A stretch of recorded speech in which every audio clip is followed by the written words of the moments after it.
Hello, everybody. Good evening. Hello, hello, hello. David, thank you for the 94-month resub. Thank you, neighbor. Ooh, thank you. Hello, Lauren. Hello, Damien, Marcine, Marble Sky, Hunter, David, Baby Tortuga, Toadley, Marinated Mars, Alan, Maddie, Marble Sky. Love that sweater. Thank you. I got this at a thrift store in my hometown that I did not know existed. It was in somebody's house next to a tiny little church that my sister took Irish step dance classes at. And I was on Google Maps one time and I saw that it said like thrift store. And I was like, what the fuck do you mean there's a thrift store that's been there my entire life? So I started going, and they didn't really have the biggest selection, but it was absolutely like really elderly people's clothes. And I got a couple really nice things from there. I think this was literally like $3. I got a really cool like suede brown jacket that I don't have with me. I'm really hoping I didn't get rid of it because it used to be like super big on me, but now it might fit just right. So I'm really hoping that it's still in my closet back at my dad's house, because I didn't bring, like, I only brought one jacket with me when I moved to Florida because I was like, I'm never gonna need a jacket, and if I do, I only need one, you know? So I left most of my jackets back home, so I'm really hoping it's still there. But yeah, I got this in like 2018, this sweater. It says like Gianfranco Ruffini. I don't know what the fuck that is, but it says made in Italy. International. I do have a sweater that I bought when I was in Venice, and I would like to see how that fits now. Very curious. I was going through my Instagram today just because I was curious how my photos looked with the like vertical grid, and they don't really look very weird, thankfully, because there was an era where I was really into like Polaroid photography and like making my grid look aesthetic as fuck, and I was curious how those photos would translate to the longer images. But yeah, I came across this picture of me, and I'm wearing this sweater in it. I was like, oh, I should wear that today. So here we are. Just finished watching the Sonic OVA before tuning in. They need to bring back Sarah. She is the silly. I would like that. I feel like I would like that movie even more if Amy was in it instead of her.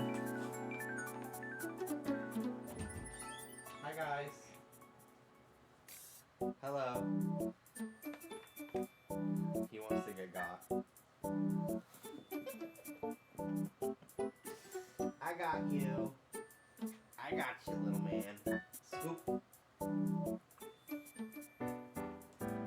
Hello, Topher. Hello, Danny. Hello, ABC. Little dude. Hi. Fishman. Hello, Damien. Hello, hello. Is it weird that Amy isn't but Metal is? Yeah, it's very weird. It's very weird. I love the Sonic OVA though. I love it so much. Hi! Hi, little dude. You got a booger. I'll get it for you. There you go. There you go, little man. What's your opinion on Sonia and Manic? I really don't have one. I don't really care for Sonic having siblings in general. And I've never really cared to watch Sonic Underground either. It's never called to me, although I do have a DVD. I remember one time my mom got me Sonic Underground on DVD from like Walgreens or something. Hey guys, you can't get out. Out. Out.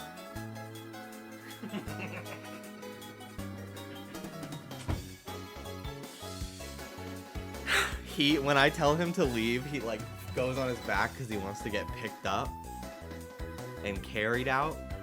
And then when I stand behind him like that, he knows like, ah, shit. He's not picking me up, and then he walks away. It's so stupid. It's so fucking funny. But yeah, I don't really care for Sonic Underground, but I've been getting a lot of Sonic Underground like montages on TikTok about how absurd of a show it is. And the clips make me fucking laugh my ass off. So maybe I'll watch it sometime. I really, really want to rewatch Sonic X. I haven't watched it in a long time. I started it with some friends on Discord because I thought it'd be fun to watch with them, and we just didn't stick with it because, you know, there's other things to watch that take precedent, I'm sure. But I'd love to watch it, even just on my own. I love it. I love Sonic X. It's so good. The only thing is I hate Chris Thorndike. Like, I just can't deal with him. But I love all the other characters so much more, so I'll just put up with them. Hello, Mandome. How are you? Hello, Glamdoodle. Would they be able to bring back Sonya and Manic, or are they locked away under Ken Penders? So I actually don't know how they would work. Because did he come up with them for the TV show? Did he work on the show? I genuinely don't know. I think because even if Ken Penders has nothing to do with Sonya and Manic, they are an American creation, and despite Sonic being 150,000 times more popular in America and Europe, or just the West in general, because Sonic's big everywhere but Japan, which is crazy because there's so much Japan exclusive Sonic stuff all the time, and it's like, they don't give a fuck. Why are you wasting it? They don't care. Most of them. I do have friends that live in Japan that are American that love Sonic, so I'm happy for them to get to experience those things. But I'm like, do them globally.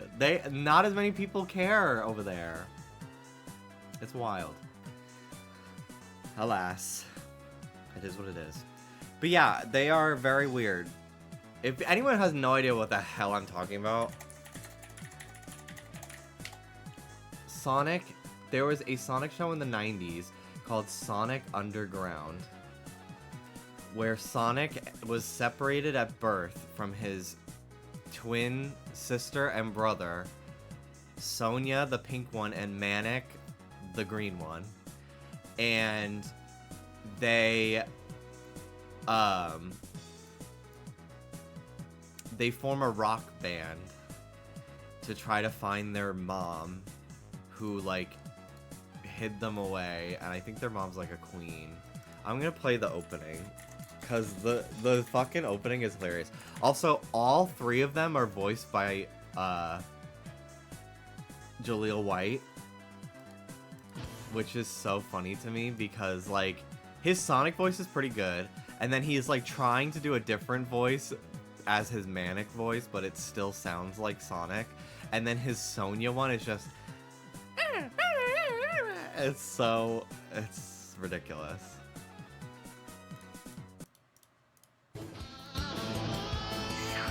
Triplets born, the throne awaits. A seer warns of a deadly fate.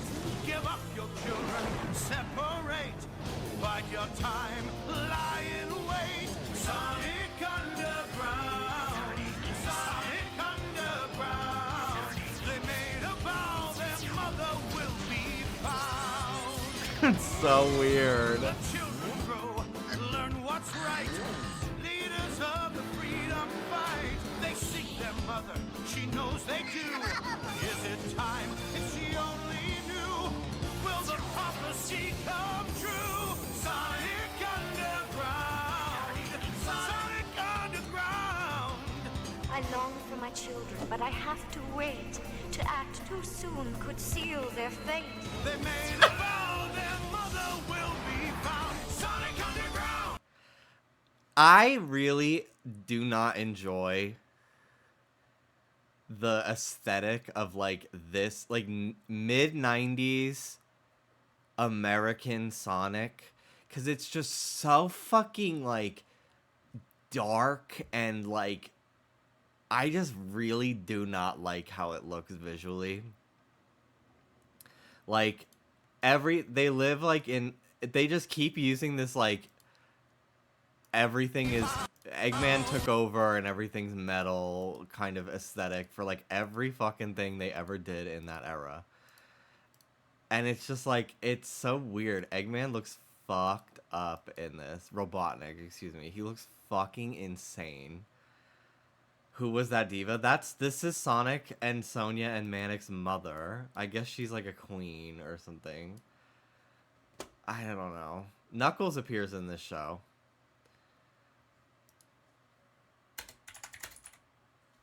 This is a very infamous clip. Need a hand? Ah, just a little joke there. Just a little joke there. What? What? Whoa! Ah! Why'd you save me? Let's talk, bud. What the fuck? Need a hand?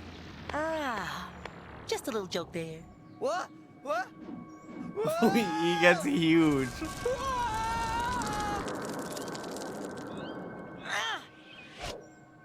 Why'd you save me?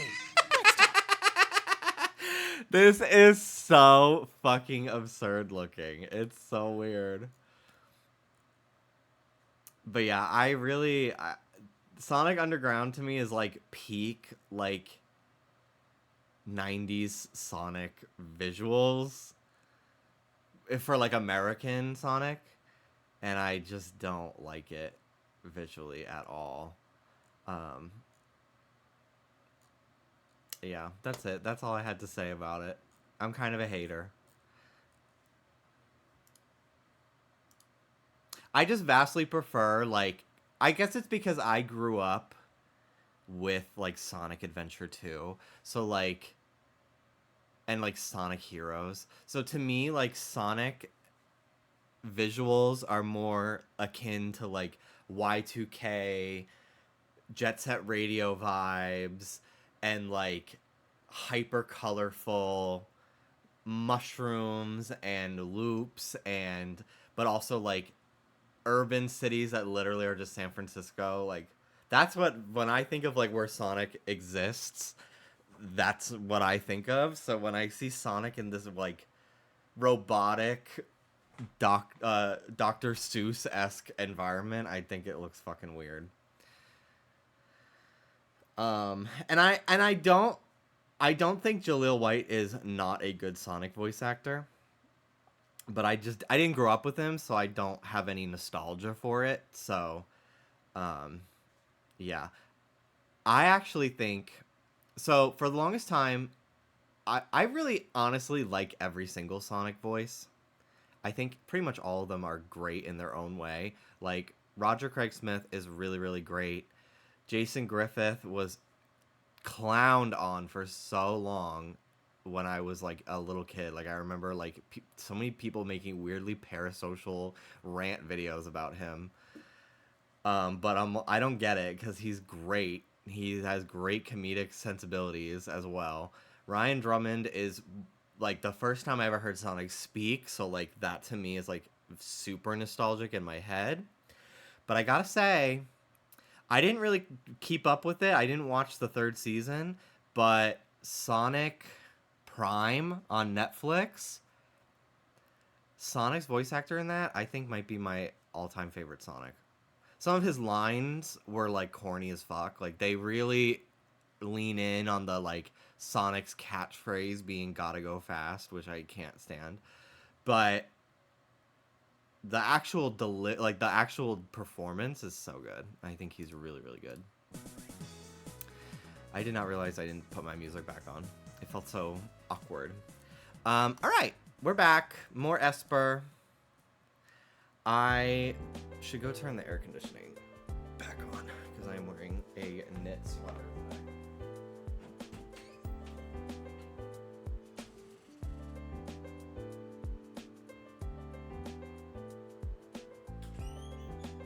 I don't feel like getting it. Meow. Sonic needs his chili dogs.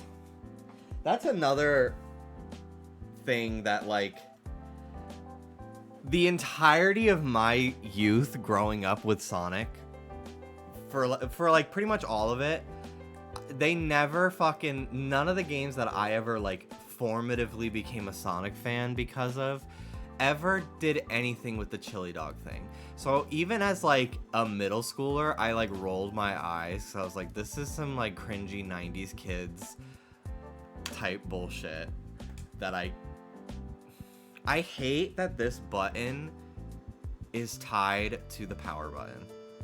That pisses me off so much every time.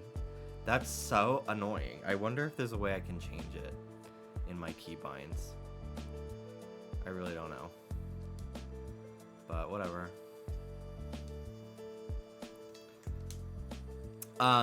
So yeah, I always thought it was like so like Sonic chili dogs, blah blah blah. Like I just thought it was like annoying and like cringy. I don't know why. Because like I was like, you're literally just like holding on to some like character detail from 1992 that only existed in America. Like I would always roll my eyes at the chili dog thing. Because that's like a very, I think that's from Adventures of Sonic the Hedgehog. The like comedy show from the 90s where Tails is in it and he's like 2 maybe 4 years old. It's very weird. So I just didn't care about it. I just didn't care. But then they started working it more into the games. I think the first time Sonic has a chili dog, there's like a collectible chili dog item in Sonic Unleashed that you can buy to like boost your stats. So that was like, oh, fun little Easter egg. And then Sonic and the Black Knight, the game's opening is Sonic getting isekai'd into this storybook world. And he like falls from the sky and he has 2 chili dogs with him that he like frantically catches before they hit the ground. And then that was kind of like the beginning of like them adopting chili dogs into Sonic's like modern lore again. And now I don't hate it as much. But for the longest time, all the like fan fiction I would interact with and like fan content about Sonic, they would always like talk about his love for chili dogs. And I was just like, he wouldn't fucking say that. And then he would. Hello, Anne. The animation errors in Sonic Underground, there's more than just that one, but that Knuckles one was the most infamous for sure. Fandom loves to over-exaggerate when a character likes a food. I know, the only Sonic characters that I know their favorite foods because I was this level of neurodivergent and would scour Sonic wikis all the time. Like my free time in middle school, I would literally just like be reading the Sonic wiki. Tails loves mint candies and Knuckles likes grapes. And they have been adding Knuckles' love of grapes into the Sonic movies. Because they all have to have a thing that they like. So there's multiple lines in the Sonic movies about Knuckles being like, I love grapes. Grapes. Do they have grape flavor ice cream? And I'm like, okay. It's like how the only thing anyone eats in Kingdom Hearts is sea salt ice cream. Well, that's true. Shadow's favorite food is coffee beans, raw. There's the like biggest Sonic wiki that exists is I don't know what it's called. but if you literally just look up like Sonic Wiki, Sonic Fan Wiki, it's like the first result, I'm sure. And it was not always the case that they would do this, but I guess like maybe new people started writing for it or running it. And the way that they describe, instead of like, so like if they have like a character's backstory, right? So say Sonic, for instance. Instead of being like in Sonic Adventure, this is what Sonic goes through. It'll be in like blue text, it'll say Sonic Adventure, that's like hyperlinked to the Sonic Adventure page so you can read more. And then it has a blur about like Sonic's story and Sonic Adventure and like a summary, and then Sonic Adventure 2 and so on and so forth. Instead, they would write, they changed everything to be like the Chaos Incident. And it got so redundant. Like every every paragraph started with like the BioLizard incident, the Neo Metal Sonic incident, and then eventually once they start talking about like later games that I don't know what the fuck they're talking about, they use some like really weird ways of describing it. Like they would refer to Murder of Sonic the Hedgehog, like that visual novel, they would call it like the Murder on the Train incident. Or honestly, they would probably call it something a lot more vague. And maybe they changed it, but like a year ago, I was going through the Sonic wikis again, like reading up on comics and stuff like that I hadn't read. And the way they fucking like, I was like, I don't know what fucking game this takes place in anymore. And it bothered me so much. It felt so like stroking their own ego about how much of the lore they know. It felt almost like gatekeepy. It bothered me so much. I was like, can you fucking write like a normal person, please? And not like a fucking douchebag? Not only that, it's just redundant as fuck. As is Unleash the Werehog incident. Let me look it up.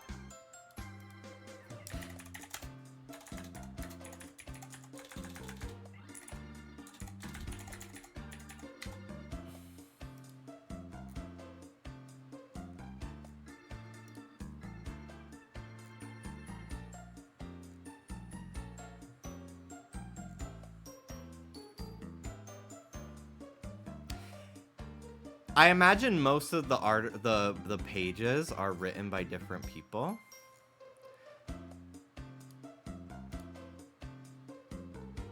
So some of these might not have it.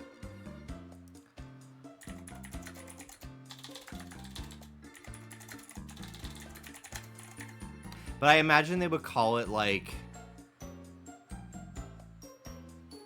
the Planetary Fracture Incident instead of just saying Sonic Unleashed. It's like something very wordy and verbose and not clear.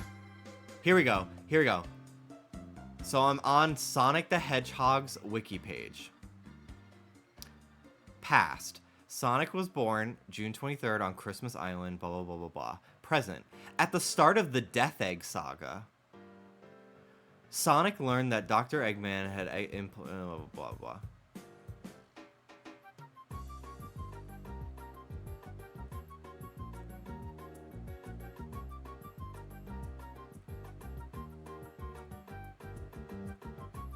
And then it's hyperlinked and it'll tell you what the Death Egg Saga means, and it's its own like page. And it's like, I just find it so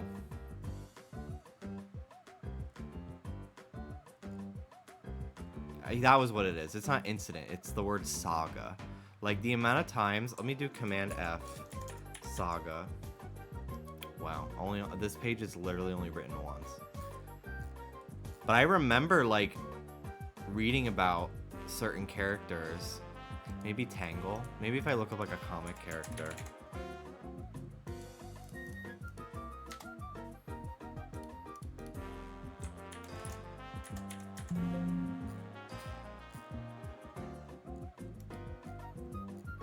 Maybe they changed it. Because I'm like command effing the word saga, and it's not showing up as much anymore. So maybe somebody else noticed how fucking annoying it was and rewrote the articles.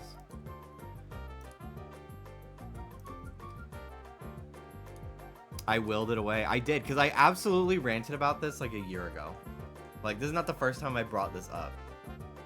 Are these like official terms they found somewhere? I don't get it. It's very weird. Yeah, they would, instead of referring to like Sonic Forces, they would call it like the Phantom Ruby Saga. You can search the entire wiki for Saga and see which articles include it. That's true, I could. Let me see. And I'm like, can you just refer to what game it happens in? Because, like, I don't... Like, I played that game, but, like, it's just... It makes it so much easier to, like, remember, like, what game, what something happened in.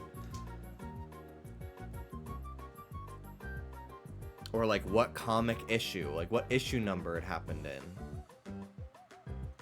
Like, can you be more specific?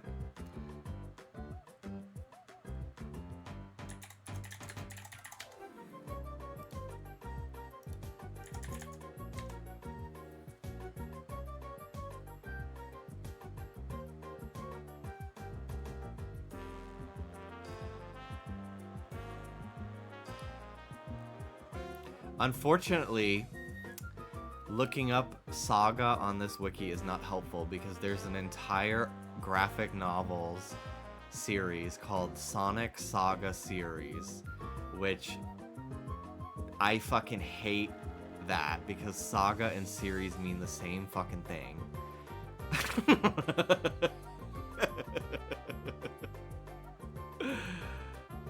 But anyway, so it's literally hundreds of pages just about this, like, they're literally just like volumes of like issues of the comics. So, hello Aisha, hello Lumberjocks. I'm complaining about how cringily know-it-all the Sonic fan wiki is written, that it does not appear to be written that way as frequently anymore as it was a year ago when I first got annoyed by it. So that's good, I guess.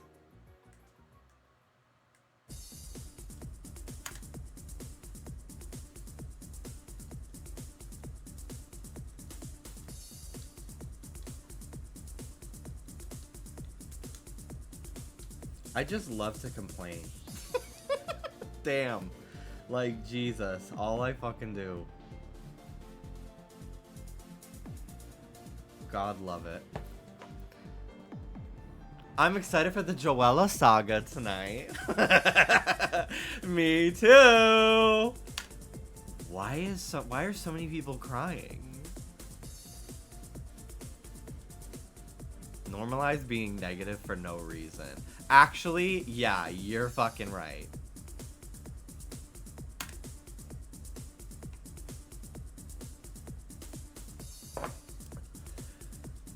Mining. Electrons be like, I went to the gym today and I was mad because I went to the bathroom as soon as I got in there because I had to pee. And then when I was leaving the bathroom, there were these two high school boys that were blocking the exit, just like talking to each other, and they saw me coming and like didn't move out of the way. So I had to like squeeze past them. And I, like, fucking rolled my eyes and, like, shook my head, and they started laughing. And I don't know if they were laughing at me, but the timing was sus. And then they just fucking pissed me off, and, like, they kept working out near me. Not by choice. I don't think they were, like, trying to fuck with me. But I just, like, they were constantly in my line of sight, even out of that. And I just could not stop getting fucking annoyed by everything they did because they did one thing that pissed me off. And there was a little part, they kept like lifting weights that like, they were like clearly like new to working out. Like they're probably like high school sophomores. And they're like lifting weight that's like way too heavy for them because they don't understand that like that's not gonna do anything if you can't even do one rep. So there was a little evil part of me that was like, oh, please hurt yourself and not ever come back. Like, please pull a muscle and not be able to come back for like 6 months. Like, please. Because you're so fucking annoying and rude. I hate high school straight boys. I hate them so fucking much. They drive me fucking nuts. There's always a different group of really annoying boys every time I go to the gym. No matter what time we fucking go, which is crazy because I'm like, aren't you supposed to be in school? When they're, yeah, it's exactly, it's when they're in groups, because there are a couple like high school guys that don't interact with that group normally, and I know they go to the same school because they're all wearing the same polo, and they just like stick to their own thing. They have their headphones on, they do their workout, and like I'll see some of them sometimes, but then the other day there was this one kid that like I always notice that is not pissing me off and doing stupid shit. Like, cause like 3 days ago there were a bunch of these high schoolers, and they were like pushing each other and shoving each other near like the free weights, and I'm like, and like almost bumping into other people, and I'm like, if you bump into somebody and they drop that fucking 50-pound bar, that's gonna be so dangerous. Like, it bothered me so fucking much. And then I was really disappointed that this one kid that I always see just like has his headphones on, doing his own thing, went over there, they dapped each other up, and then he started, it was like he got infected with stupid, and he started being the exact same as this group of like 6 boys.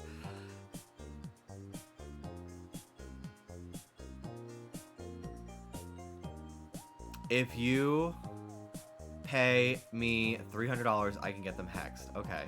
Jimmy, you're describing my experience working at the bakery 2 years ago. Like, exactly. That's why I quit, because the boys would infect each other. It's like a virus. Because I've seen all 6 of these boys on their own. Two of them are twins, so they're always together, and like occasionally they rile each other up and do stupid shit. One of them fucking pantsed the other one, and his fucking butt and his underwear was sticking out, and I was like, what are you doing? This is not playtime.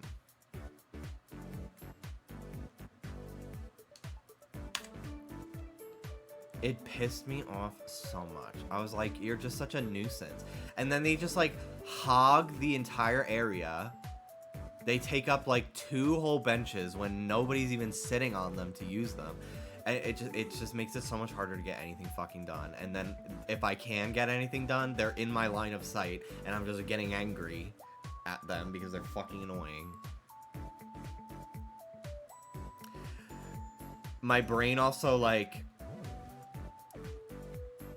thinks about like scenarios. So like I was like imagining like them fucking being homophobic to me, and like how would I react? Like, what if they started beating me up? Like, could I fight back, or if because they're high school boys, if I defend myself, am I gonna be just the one that's at fault, even though they're like clearly old enough to hold their own in a fight, but they started it? Like, my mind just like, my anxiety about the situation and like the triggers of like my youth being surrounded by these same exact genre and font of boys like gets triggered, and I'm just like, that's all I can fucking focus on is like disaster scenarios that could happen. Thankfully they never do.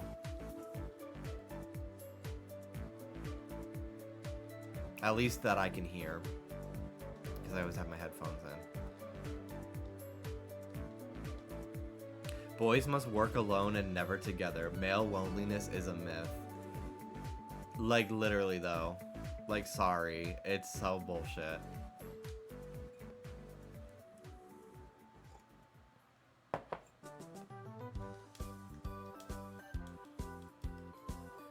But it's crazy how much of, like, and like it's literally like a fucking mind virus that I watch happen as these like normal, quiet, minding their own business straight boys interact with other ones, and then they start all acting the exact same level of obnoxious and loud and roughhousing. I fucking hated.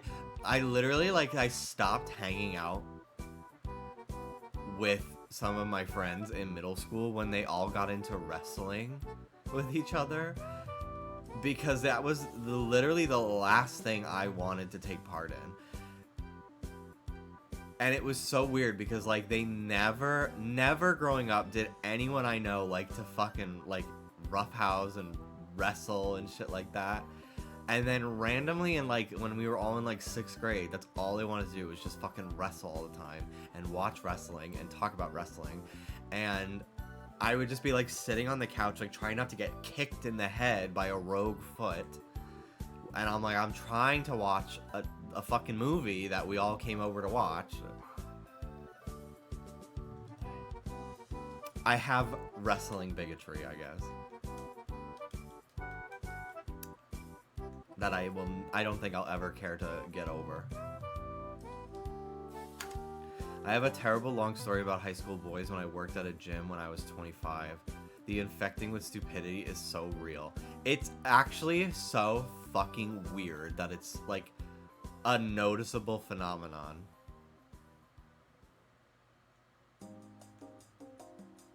And I have to wonder if it has something to do with like performative masculinity. Or I really don't know. And it's definitely not just... I think part of it is like their brains are just not fully developed yet. So they just have such a lack of like public space and like inconsiderate behavior. I don't know. Because when we were at... when we went to Universal Horror Nights, there were these 2 high school girls that were cutting in line, sitting on the tram in places they weren't supposed to. So people who lined up in groups had to be split up. They were like screaming over like the PA system. And like they were shouting like their jokes really loudly because they thought it was like so funny. When we went to go see Sonic, there were these teenage boys and these teenage girls that went with them. Same with Wicked, actually. And they loved like shouting out like their hilarious riff tracks. I'm like, bitch, this is not... Coffee? What? You want coffee? No, I'm okay. I have my soda. I have a I got it. I was like, there's one Coke in the fridge. So it's definitely not just like a high school boy thing. It's more so a teenager thing, but I only ever... Like, I don't really ever see teenage girls at the gym. It's very rare that, like, I encounter, like, teenage girls that are acting rude. So I really only consider it a teenage boy thing. It's usually only, like, at Universal or, like, at the movies.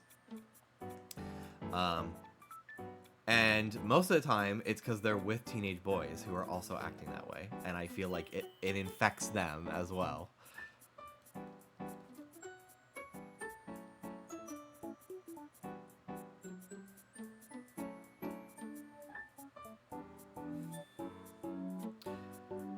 The teen girls are at home Googling how to work out without getting bulky before they grow up and then realize that is a non-existent concern. It's so crazy to me.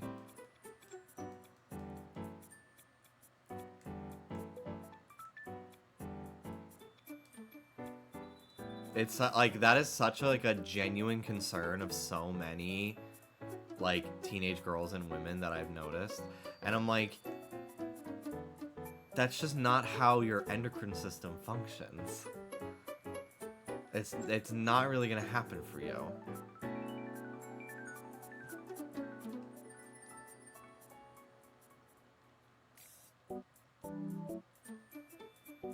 And like just lifting weights alone, like you have to then supplement that with like high protein intake and like all that other shit.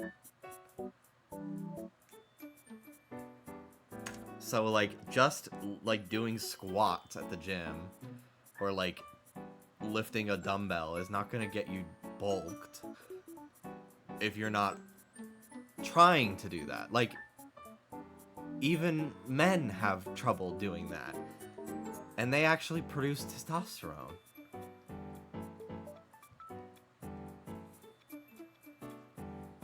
I want to get big arms, I think. I don't want to go to the gym, though. Well, I don't really know what to tell you then. Get stung by a couple bees and swell up. I don't know. I really only knew one teen girl when I was in high school who I might consider bulky, but that was because she swam like all day, all the time, competitively. Yeah. Swimming is just such an insane, like, entire body exercise. Yeah, I love going to the gym, but I hate working out.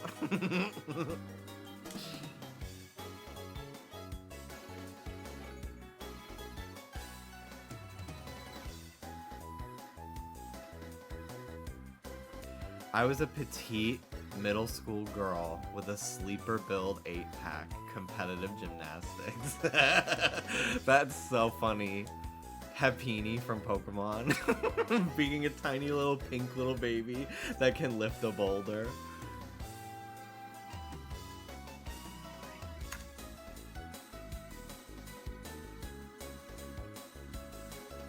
I used to bike a lot, so now I have monster legs.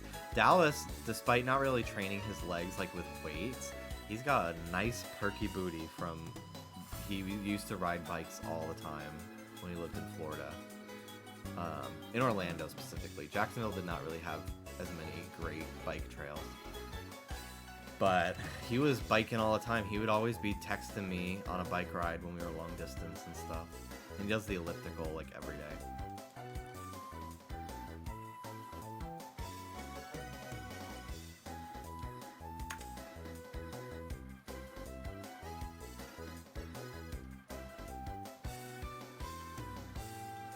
I remember I did swimming in middle school, and I swam a lot, and I was already really thin, so, like, any, like, actual muscle that I had at all, like, was very defined. And I remember this girl in my class telling me that my abs didn't count because I was skinny. Which I'm sure fucking, like, it doesn't make any sense. But it was basically like her putting me down, and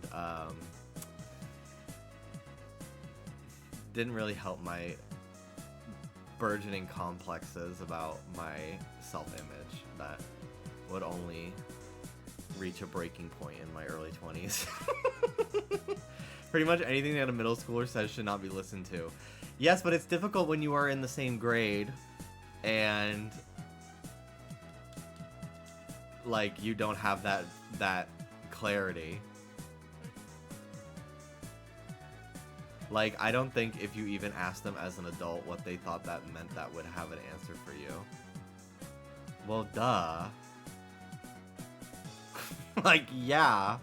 I know that now at 27, but not at 7.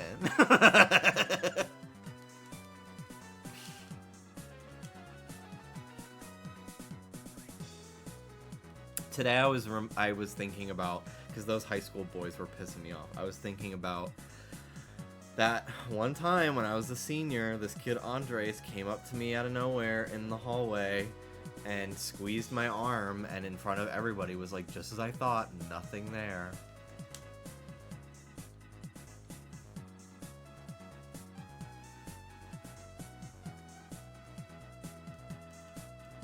Humiliating. There's something there now.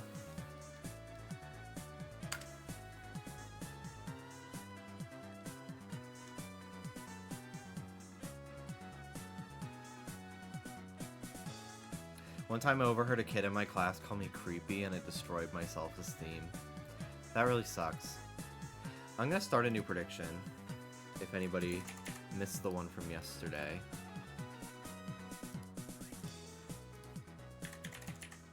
Because it's about to end anyway.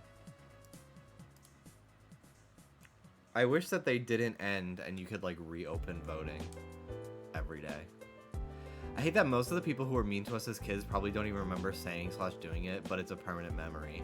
I'm not very proud. In 3rd grade, I was a little bit of a bully for like 3 months. Because all the kids at my table were like already, like they started it and I joined in because I would make them laugh and I'd get approval. And I'm not proud of it at all. And I still feel really bad about it. Even though I was literally 7 years old.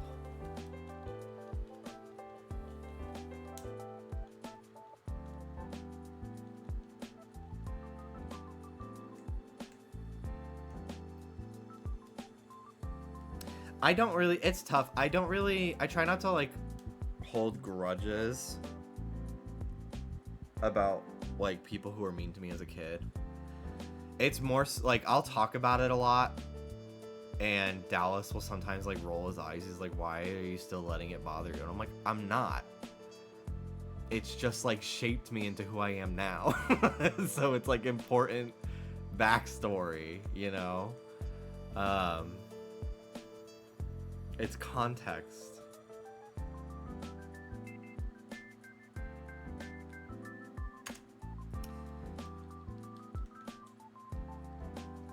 But yeah, there's a bunch of people in my hometown that I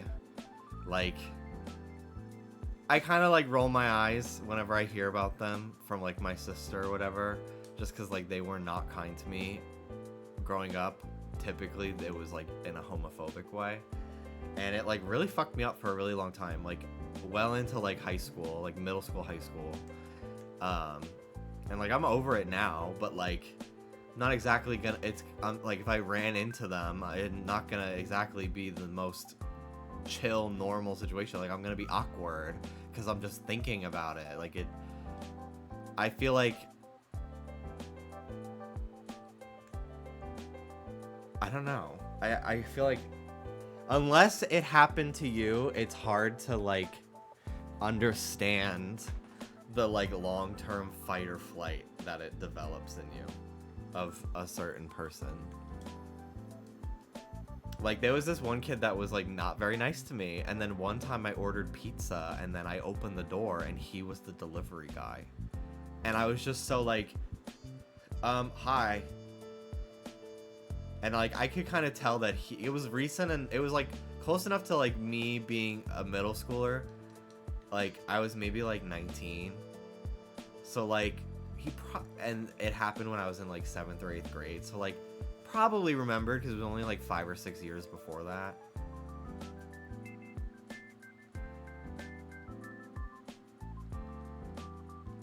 I know it wasn't said with any maliciousness, but I hate the don't let it bother you. Take as if there is any level of control. Yeah, and I think for me, a lot of it like tends to come back to like my OCD and like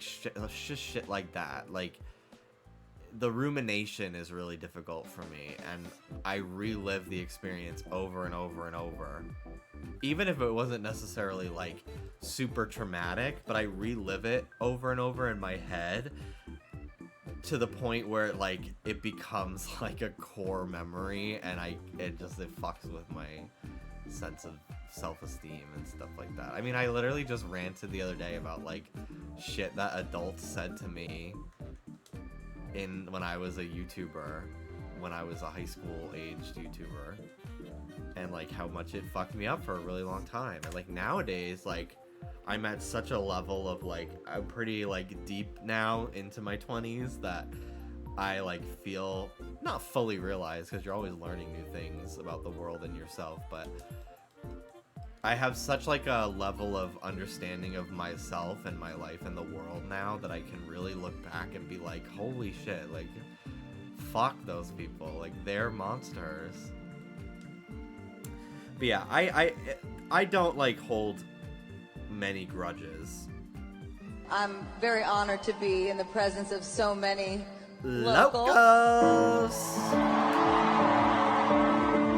Hello, Nintendo Talk. Thank you so much for the raid. Welcome in, locals. Thank you so much. Hello, hello.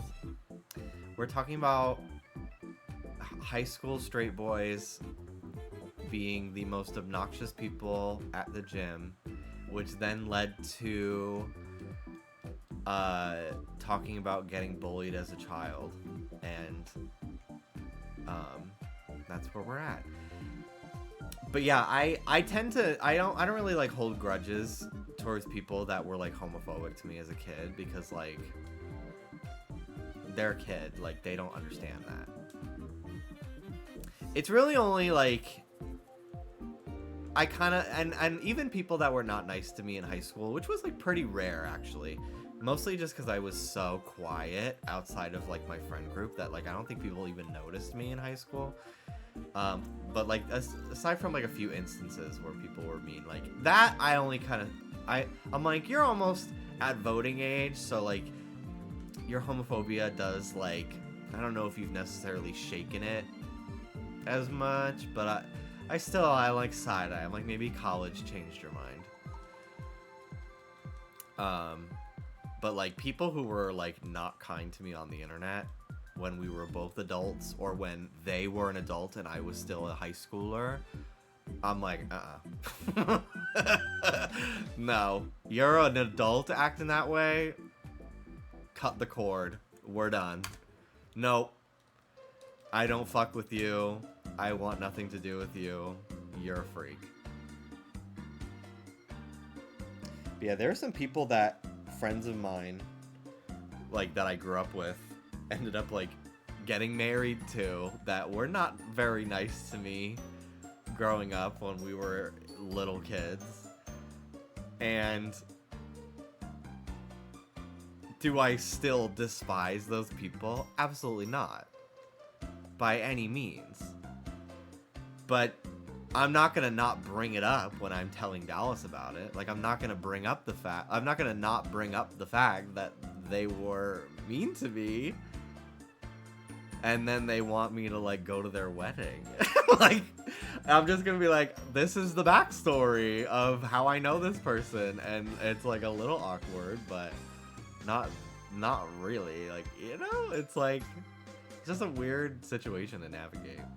But I'm very fortunate that most of the people that I went to school with, like if I were to go to a reunion for my elementary school, most people that were like in my class, because it was the same group of 32 of us, because it was just a Catholic school, like we didn't change classes, and if we did, it was like the teacher would move from room to room, or like the entire grade of us would go from one room to another. So I would see the same people every day, all day, for like 11 years straight, from age 3 to 14. And so like, they like kids said some mean stuff to me here and there, but for the most part, I was not like bullied severely. The bullying for me would always happen at like baseball on the weekends from kids that were like didn't go to my school, or were like in a different grade, and they lived in the neighborhood, or like at a summer camp a couple towns over. Summer camp, a basketball camp that I was forced to fucking go to, and I hated every minute of it. That was typically like when I'd get like bullied relentlessly for like a week straight, 2 weeks straight, every day, constantly. So but at least that was like, okay, then after the camp ended, I never had to see these people again, until sometimes I would. Like years later, I would, like 2 years later, I'd run into them again at like something, and I'd be like, oh my god.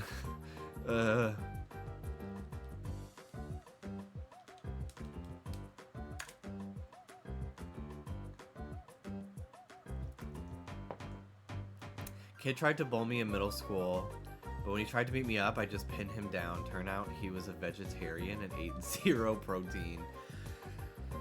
There's this fucking sign in our neighborhood that's like, fuck vegans. And I'm like, imagine caring that much about, like, I'm not a vegan. I eat meat. But, like, do I fucking get offended by people choosing to not? No. Like, that's so crazy to me, to buy a billboard that's, like, down with vegans. That's crazy. That's so fucking weird. This girl in 6th grade was trying to bully me, and, like, simply, I was gay by... Oh, to imply... Sorry, I can't read. This girl in 6th grade was trying to bully me and, like, imply I was gay by asking me to kiss her, but my autistic ass kissed her in front of her whole friend group. So I hope she came out eventually. Like, girl, nobody's making you eat Impossible Beef. Yeah, exactly. Yeah, I remember the first time I ever got called gay was by this kid Lewis when I was in 3rd grade. And it wasn't really the fact that he called me gay. It was more so the fact that he was like, yeah. And I asked everybody, and everyone actually is thinking it too. Yeah, everyone said so. Lewis or Lewis? The second one, I think. Or no, it might have been Luis. No, I think it was the first one. His last name was only 3 letters. So I'm like, I remember his name being just like super short.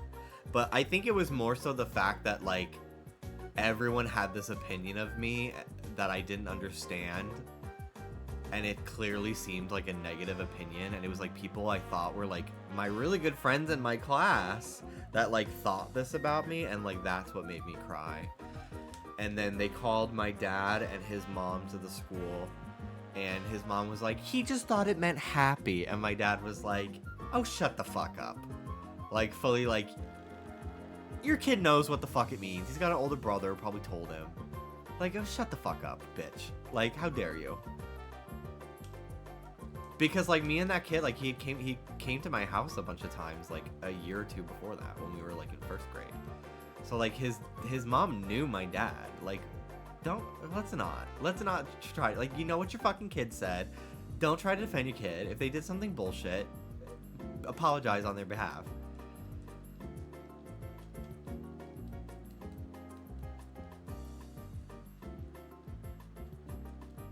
In high school, I had a friend who would always say he could see me becoming trans as an insult, but turns out he kind of clocked me.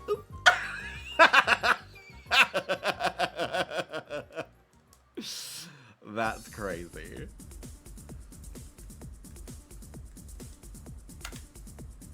Kids in my class in high school told me like they saw me as an asexual being, which I was just like, if only you knew the friction burns I was giving my dick every day after school from vigorously jerking off to gay porn. Like, and I was just like, haha, okay.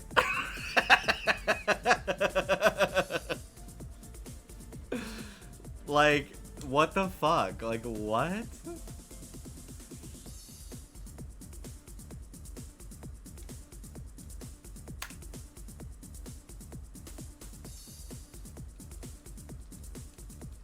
I remember being called a lesbian after cutting my hair short in high school, and I told the guy that I get more pussy than him.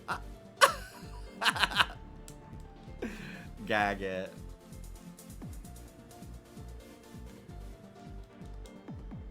What a wonderful picture you painted. Thank you, I'm an artist. And some happy little clouds.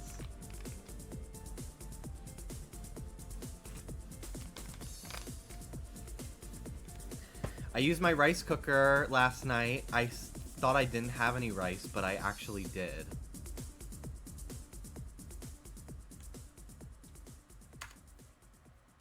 And it was great. I made so much rice, and I bought a rotisserie chicken from Costco yesterday, so I peeled some of the chicken off. I put it in the fridge when I got home because I wasn't hungry, and then I took it out, I peeled the chicken off, and my rice cooker came with this like dish that like you can put like meat or vegetables on to like steam them while the rice cooks from that like boiled water. So I reheated the chicken by steaming it so that way it wouldn't dry out in the microwave. And it became so like stringy and like it just melted into the rice. It was just so good. And I just oven roasted some broccoli to add in there. Just because I didn't really have a lot to add to it. But yeah, and then when I was done with the chicken, I still have more chicken, but I didn't feel like peeling more. So I scrambled some eggs and mixed them in with the rest of the rice and had that.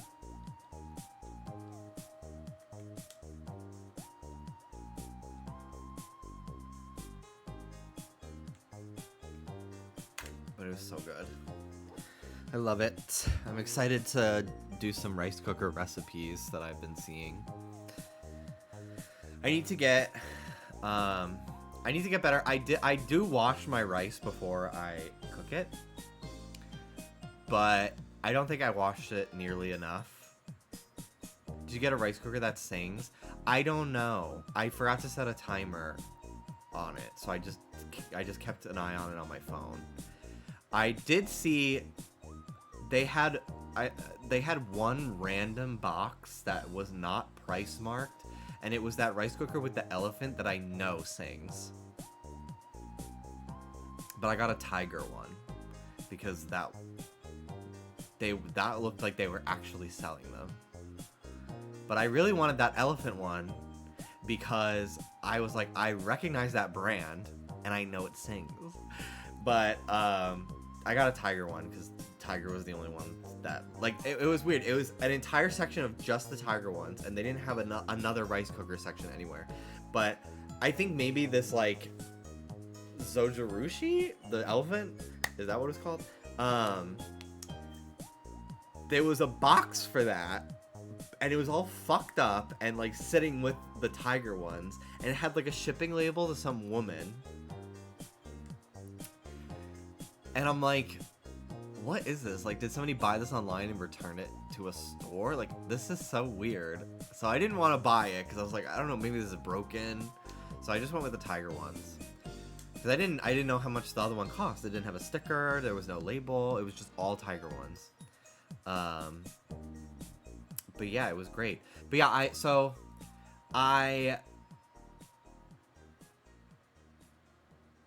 I washed the rice beforehand, like, pretty thoroughly. Like, I washed my hands, and then I stuck my hand in the bowl of water with the rice and like really stirred it and got the water out, and I made sure, like, the water was clear.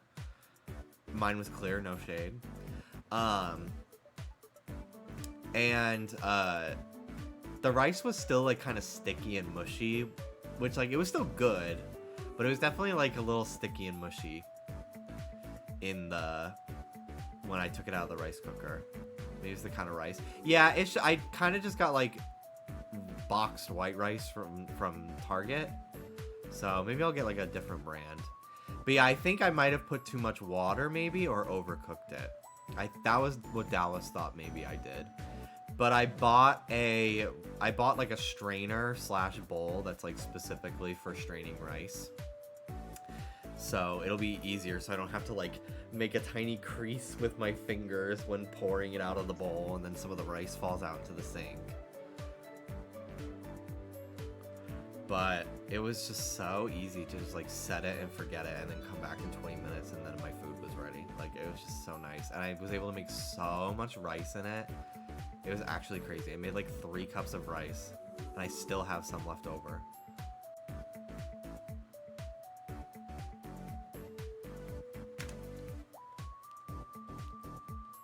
But yeah, I read the instruction manual, so I knew what all the buttons did.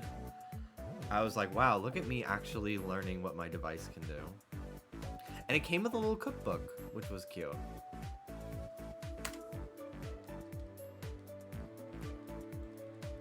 But yeah, I really want to get into having, like, eggs with rice for breakfast. Because it's, like, very filling.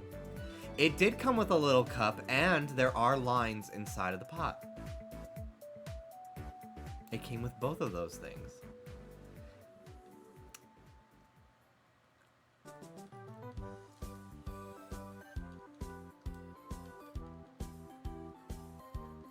I did the 1-to-1 ratio. So, because that's what it said on the box of rice as well. So I did 3 cups of rice, 3 cups of water. But yeah, maybe I'll do slightly under the line. I'll try that method next time I make it. I get pre-made curry sauces. Ugh. I used to get these Irish curry sauce packs from the Irish deli at the corner of my street. It was 10 cents, 15 cents a packet. And I loved it. I wish I remember the brand. So I could just buy it online. I usually only find it when I go home. And I'll like buy a couple packs to take back with me when I fly back home. You can add a little bit of oil to separate the rice more. Typically when I make rice, I add soy sauce to the water and some seasonings.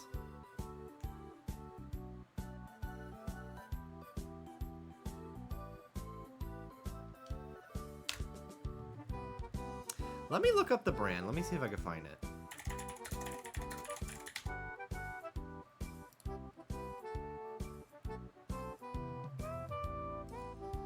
Because it's like a powder that you mix with water, and it's really fucking good.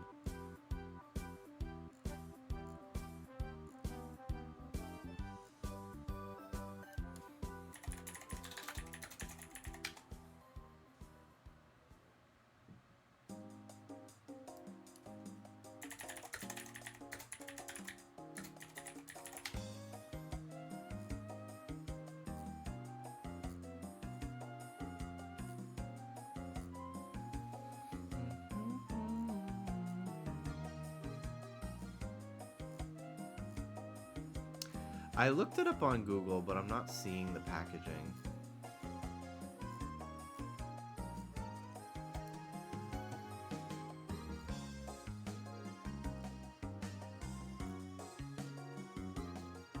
And I'm not recognizing like a logo either.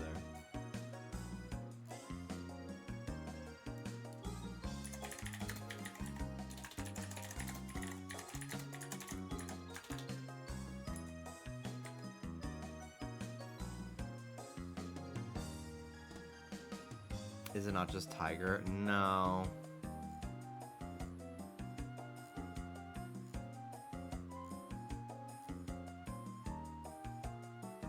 I found it!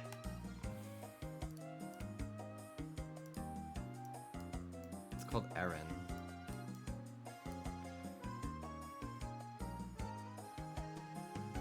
I used to buy so many of these. I was making it all the fucking time.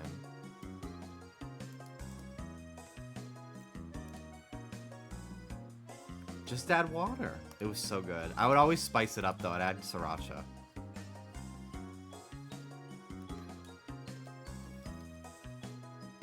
That's my cousin's name. Erin Go Bra. I remember my my cousin Patty. She would always come down on St. Patrick's Day from upstate New York to get fucking shit-faced in New York City. And she would always say, Erin Go Braless. And I was just like, that's so funny. I'd fucking piss myself laughing.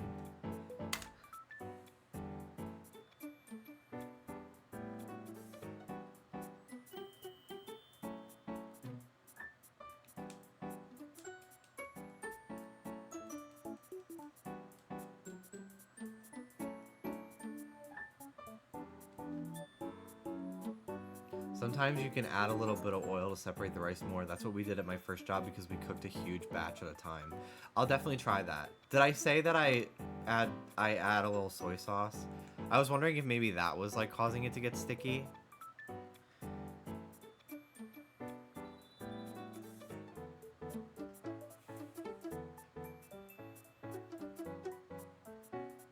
But yeah, I want to be having breakfast. You said it was boxed rice, yeah? Yeah, it's like the orange box at Target. That's like 5-minute rice or something like that.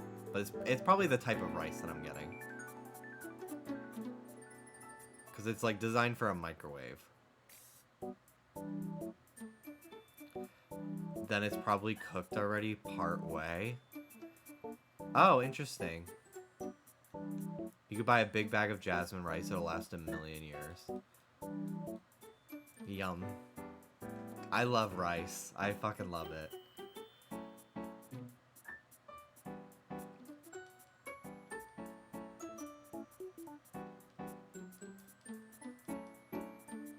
Oh, like parboiled rice. Never heard that word before. Short grain or jasmine is def the way to go. Love things that can be cooked in a microwave. Oh, like chicken. Recently got into Chipotle white rice. White rice is the only rice I get at Chipotle. For a while I was getting brown rice, but I fuck more with the white rice. My go-to Chipotle is chicken, black beans, white rice, pico de gallo, guac. I always try to ask them to get more cheese on it. And I wish I liked their lettuce. I don't like the type. The only lettuce I really enjoy the texture of is shredded iceberg. So I don't get the lettuce at Chipotle. But lately, I feel like for the last year, Chipotle has been bad to me. I just have not enjoyed it. Like, Chipotle's gone so downhill to me for some reason. But, like, in 2016 to, like, 19, I was fucking obsessed.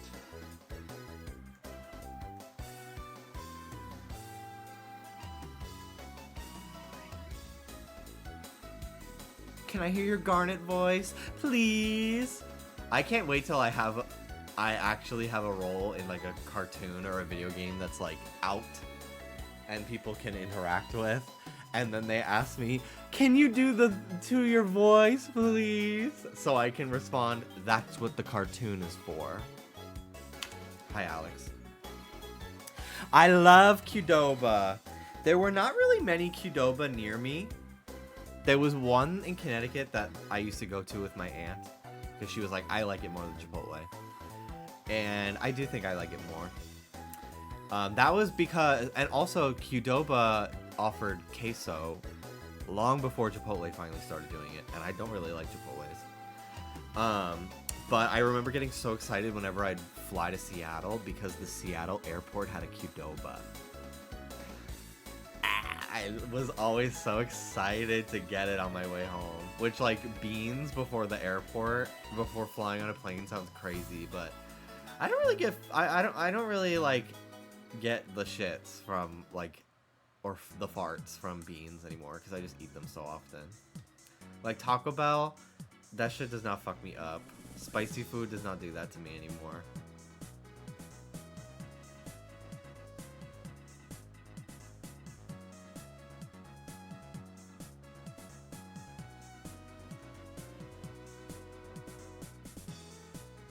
I've been getting Italian loaf and sourdough. Now that I live alone, I don't need 3 loaves a week from my brother. I love Italian loaf bread. That is like always what I would get growing up. Toasted for like a turkey sandwich. Ugh. So good. I never heard of Qdoba and their website blocked me for having a VPN. What the fuck? That's so weird. Why? It's literally just, it's the same as Chipotle.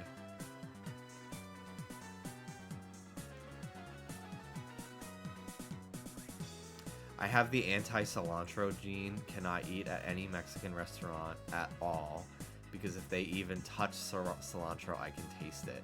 Interesting. I guess I don't have it because I could not tell you even what cilantro tastes like to me.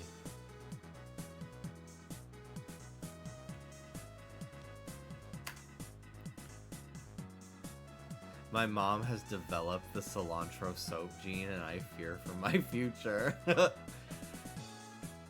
Cilantro is so gross to me. It doesn't even taste like soap. It just doesn't taste good. Yeah, I genuinely could not tell you what cilantro tastes like to me. I don't know if I've ever noticed it in any of the food that I eat. But I'm sure it's in there.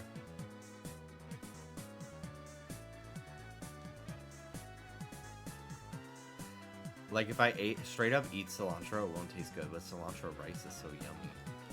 I'm sure there's cilantro in a lot of the seasoning mixes that I use.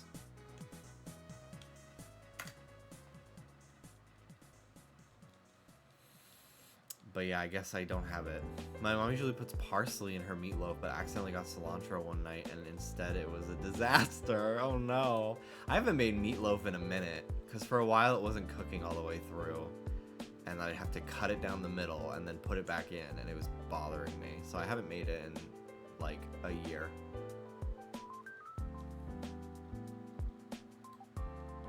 But our new oven's better. Our old oven was shit, so that's probably why.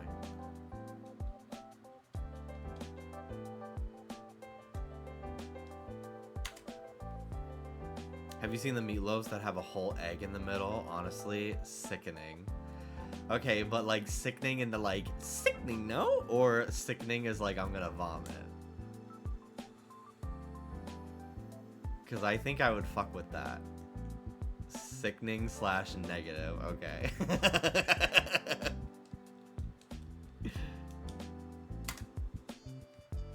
I hate eggs.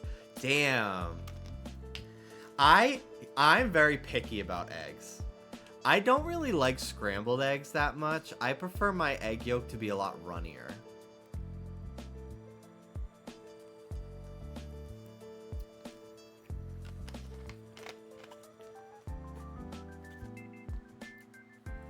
I feel like if my eggs are a little too scrambled, unless I have like a hot sauce, I hate the taste of it. It's like so eggy. I don't really understand how to describe it.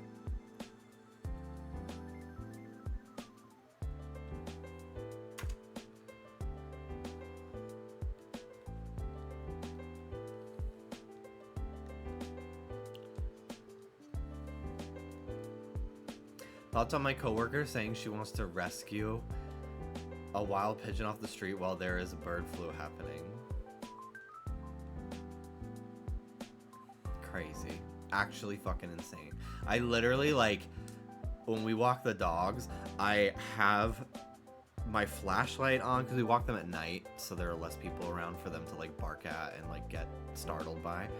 So I'm always shining my flashlight at the ground looking for bird poop. And I already was doing that to like keep them from like eating garbage, but now I'm like on extra high alert. And I think it annoys Dallas that I'm like so fucking afraid of them even smelling anything, but I can't help it.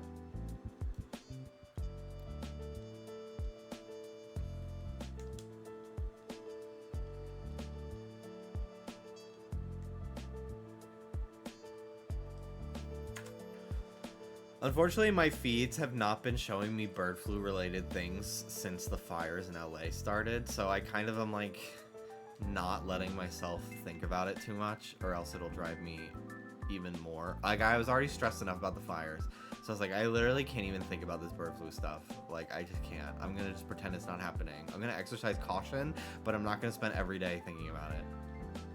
Can we stop using bird flu? Avian flu is less derogatory. My apologies, Miss Girl.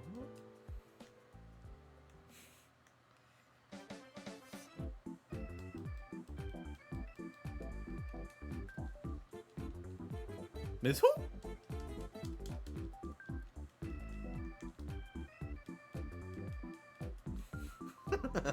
Miss who?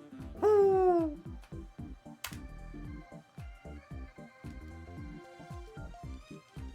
She's not a girl. Her name is Miss Toller. It's Judge Toller. Be quiet. Like, literally every line from that video is so fucking funny. Oh my god.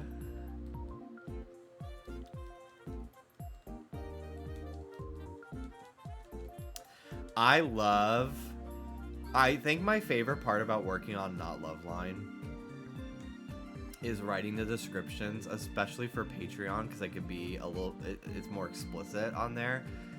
So literally, my description for the episode that went up today, they took out, so they were asked questions about OnlyFans, scat play, and swallowing. And they took scat play out of the title. So it's just OnlyFans and swallowing.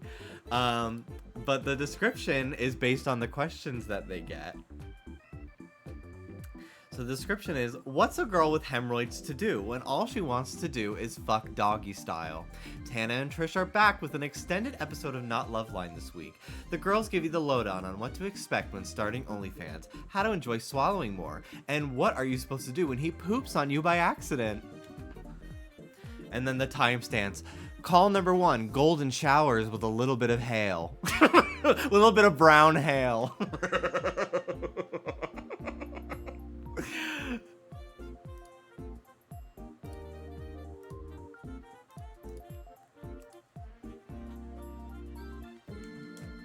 Is it ever an accident?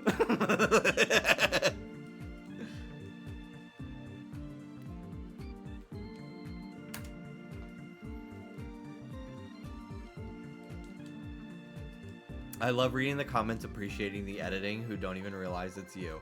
I definitely am less crazy with my edits on Not Loveline than just Trish.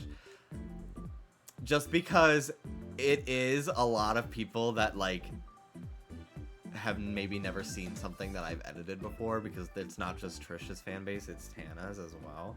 So I'm a little bit more reserved on Not Loveline, but occasionally I will put something wild on the screen as a joke. Among Us vent made me lose it. Thank you. Thank you.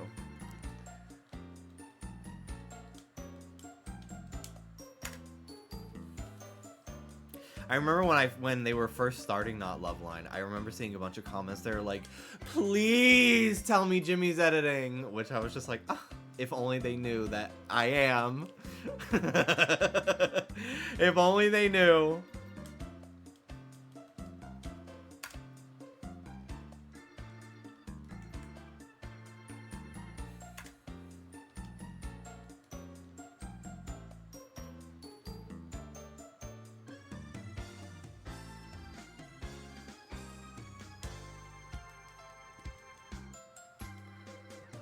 Excuse me.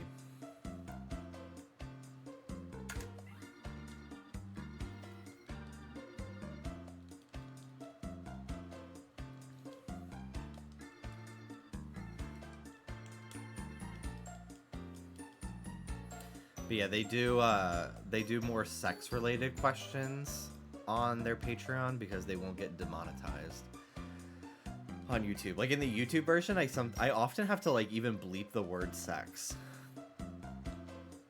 Because I'm like, I just don't feel like getting this demonetized. So I'm just gonna side on the more caution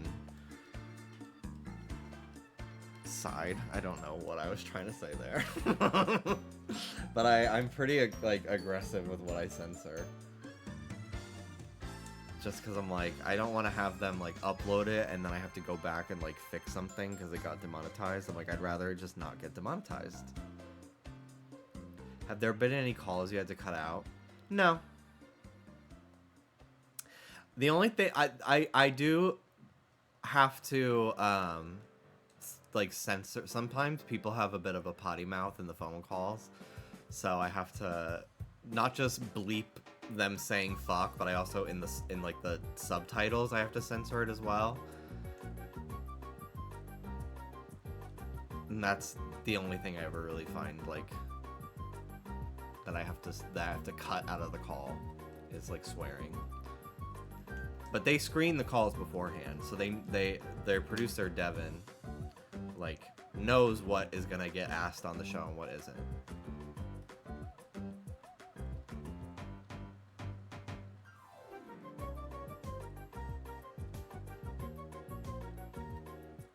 Thinking about how Post Malone said sex in front of Lugia. Lugia's heard it before.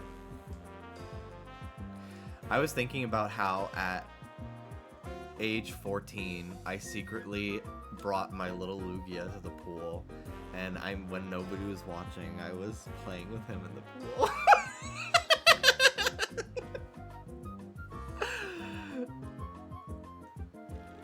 God.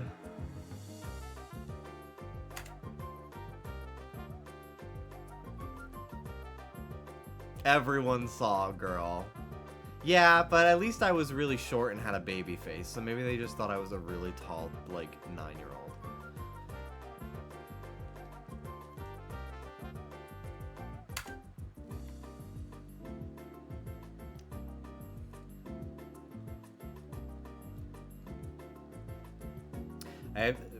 Thankfully, we have not had any more, like, major fire scares in our area. So, but my suitcase is still packed with most of my, like, figures that I didn't want to lose. I've slowly unpacked most of my clothes that I packed away, just because I've been like, okay, I want to wear them.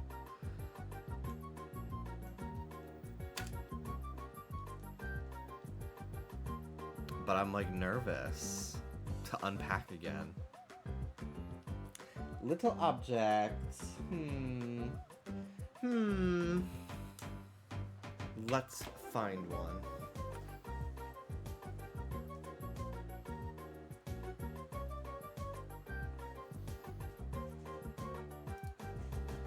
Tiny Marie that I've had since I was a child. I had Flaffy too. I don't know whatever happened to her. But I love this Mareep so much. So cute. It's such a good little figure. What a perfect Pokemon, actually. One of my favorite Pokemon ever. I want to hunt Mareep on this badge quest. I could do it in hordes. After this hunt, even if I don't get Esper, like the next shiny I get, I will take a break from this area because I want to go hunt. I want to do the Lapras resets. I am able to claim it in all 3 games now, so I want to start that hunt. Need to see that Mareep next to the life-size one. David does have the life-size Mareep. You talk about shinies you wanted. Remind me to make my 2025 target bingo. Let me do that. I should do that on stream. Did he bring that? Yeah, he brought, well, he didn't bring it to my apartment, but he has, we carried it. I think Hannah carried Mareep. I carried Piplup. His giant Piplup. So it's in his room upstairs. I want to set up a stream setup in the living room so that way me, Dallas, Hannah, and David can all stream together and not be crowded around my desk in my office. And instead we could like sit on the couch and the dogs can sit with us and we'd have more room.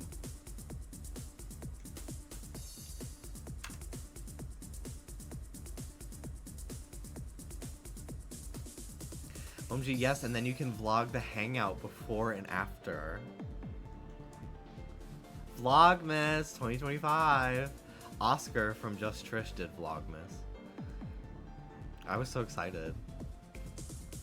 I watched. I tuned in. There are times where I definitely thought about starting vlogging when I was still living in New York and then COVID happened. But I feel weird vlogging somewhere where I don't drive and then it's so car dependent because I feel like most of the time I'm just in the car, whereas like if I was walking everywhere in New York or something, like I could vlog myself on the subway or like walking down the street, but I just don't do a lot, so it would have to be like maybe like a monthly vlog. I don't do enough. I don't have enough time to do like even weekly. Do you have any tips for apartment hunting? Oh my gosh. Well, it depends on where you want to go.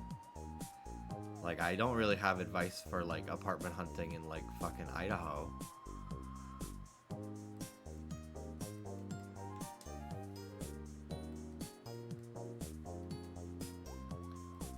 Hey guys, stuck in traffic again. Just trying to go to the grocery store. Probably could use the Mac Mini for that. Yeah, I think that's what I am gonna do. Because my old computer is out there because we watched Drag Race on a sketchy ass website using the TV as a monitor. So my old computer is out there right now, but I don't want to deal with it freezing.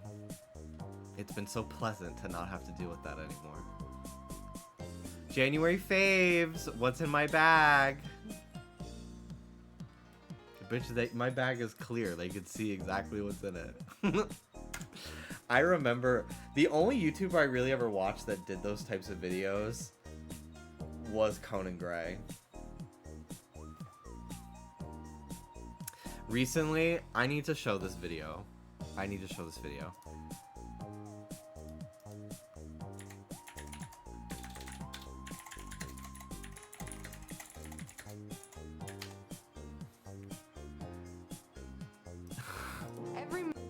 They reacted to it on the podcast, and it was cracking me up. It's every girl on YouTube's morning routine versus Trisha Paytas. It's so fucking funny. Good morning. As you can see, I get woken at about 8 a.m. by the sun shining through on my face, which is really annoying at the time, but it's really good because it gets me up. I wake up with greasy skin and crazy hair. I don't go on social media because I feel like it's not good for me in the mornings. And I prop myself up to go through all my social medias, Instagram, Twitter, YouTube, Patreon, you know the drill. Follow me at Trisha Paytas at any That girl before her had a Webkins next to her bed. I had that one, the black bear. those. Walk outside and pick a fresh lemon from our lemon tree. Water and to take my daily vitamins. And my 10-ounce coffee. This always gets me started in the morning. And it's not a morning routine unless I meditate. So I love doing guided meditations on Headspace. Shut the hell up. I love the reoccurring meditation candle. I go into the bathroom, do my business, because I feel like everybody does this first thing in the morning. And I'm going to take the time to make myself a delicious and nutritious breakfast. It's sugar cereal, maybe not the best, but it does get me super high. Simply Made, that's my jam. I also love adding almond milk and ice. And then I take some skim milk and just eat my little meal. And while I'm having breakfast, I'll just use this time to check emails or check on my schedule. Is just watching YouTubes and eating. Give yourself a little bit of downtime to be creative. So in the mornings, I have actually been using my bullet journal. I use my colored pencils and I just plan out my day.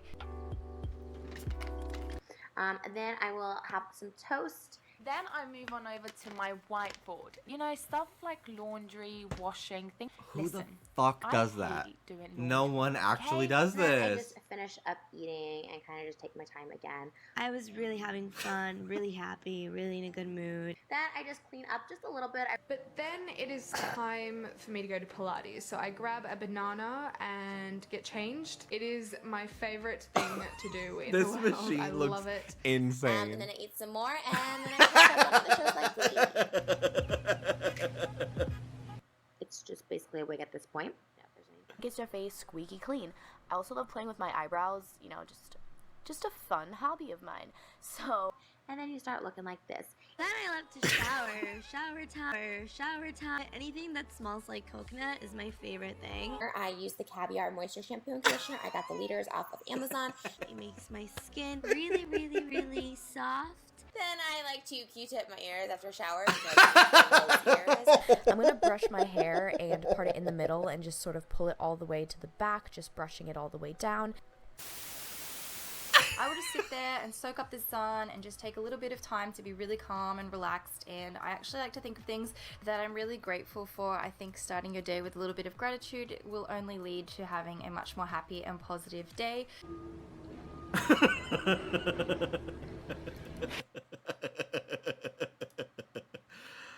God, I fucking admire Trish so much for like being so authentically real with her morning routine versus like, let me stage the camera and do shit that I would literally never do.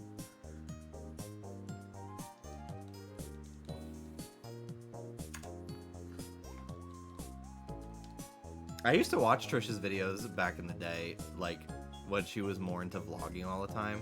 I vividly remember like in 2014, there was like a 45-minute video of her just like driving and talking uninterrupted.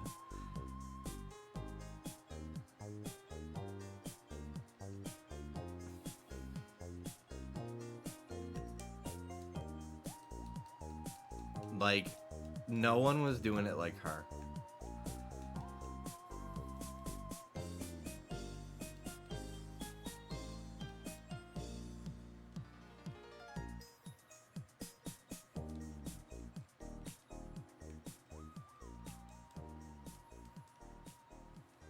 Yeah, I don't know why that girl licked the glass. I think it was like trying to be quirky or maybe like trying to be sexy, but it's nasty.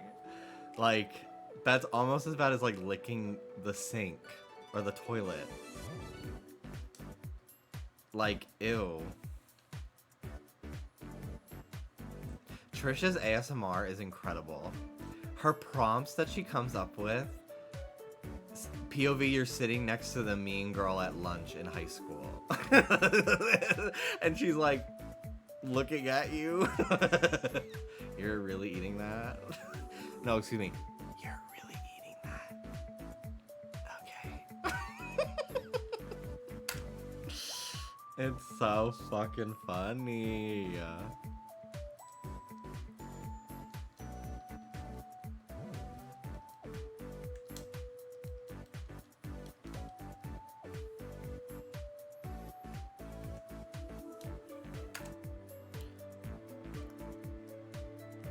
My favorite part of that Twilight video is her going instead of inserting an actual police siren sound effect. She just I just knocked over all of my games. It's in the fucking actual moment of the sketch, she with her mouth goes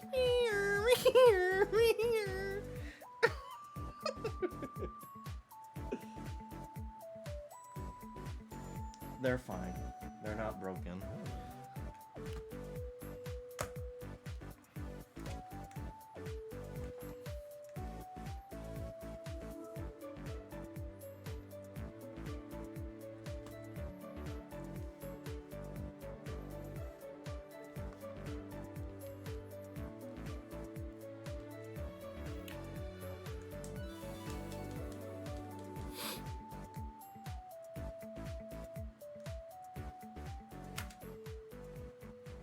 I don't know who Nicole Raffi is.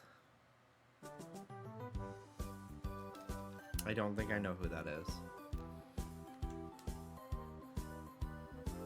I honestly did not watch a lot of like YouTubers, like the type of people that would like go to VidCon or something, like really ever. It was like gaming YouTubers for a long time or like nothing else.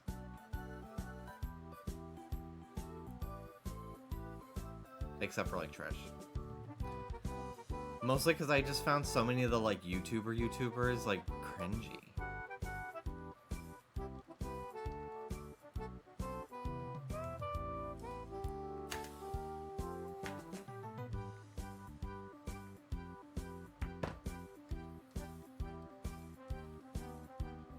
Could never watch CTFXC.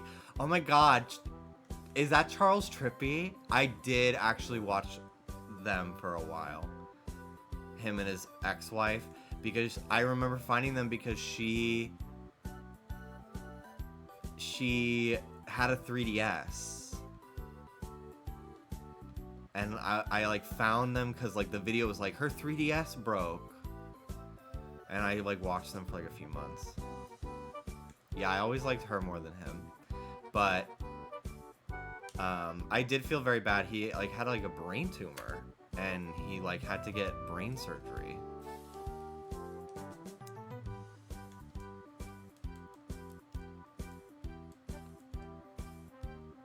all couple vloggers break up because the only reason they're in relationships is so they can vlog it. I don't think that's the only reason, but, you know, people break up all the time. So, it makes sense that there's a lot of couples that do break up. But I've followed many that, like, are still together. Like, Jenna Marbles and Julian are still together. They got married.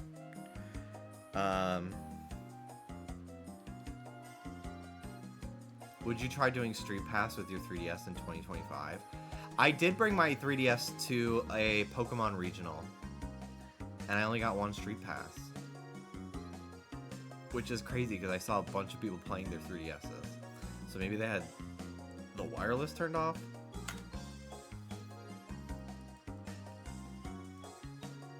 There was some British guy that I used to watch his vlogs, which does not really help at all. I want to say his name was maybe Charlie.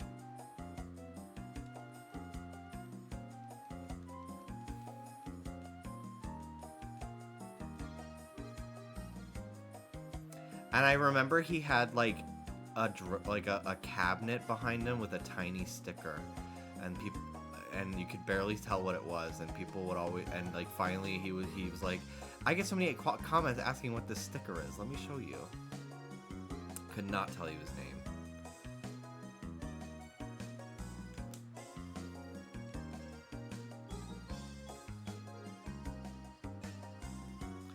Charlie is so cool, like. She's trans now? I think that is who I'm talking about. Oh my god, good for her.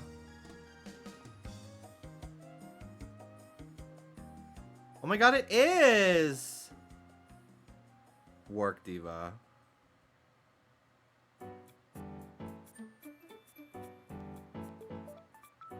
That's so wild. Yeah, that is who I'm talking about.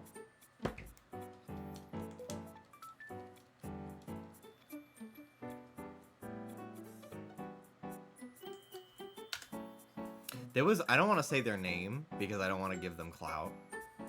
But I remember there was this one YouTuber who was like, it's not Onision. they were like kind of scene vibes. Like, they had like the scene boy hair. And did the like kind of quirky boy, like Tumblr boy vibe. And I remember looking them up years later. They were not very popular. Like, they probably only had like a couple hundred to maybe a few thousand subscribers. So I don't know if anyone would know who they are. But I remember looking them up years later. I found them on Twitter, and they are a men's rights activist. And I'm like, that is crazy.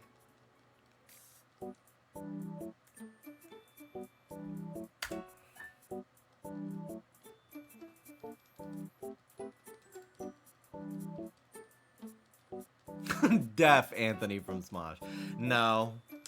I've always found... I never was into Smosh back in the day. And I find Anthony Padilla grating. That's not very Roar means I love you in Dinosaur. That's not very the dark side has cookies vibes of you.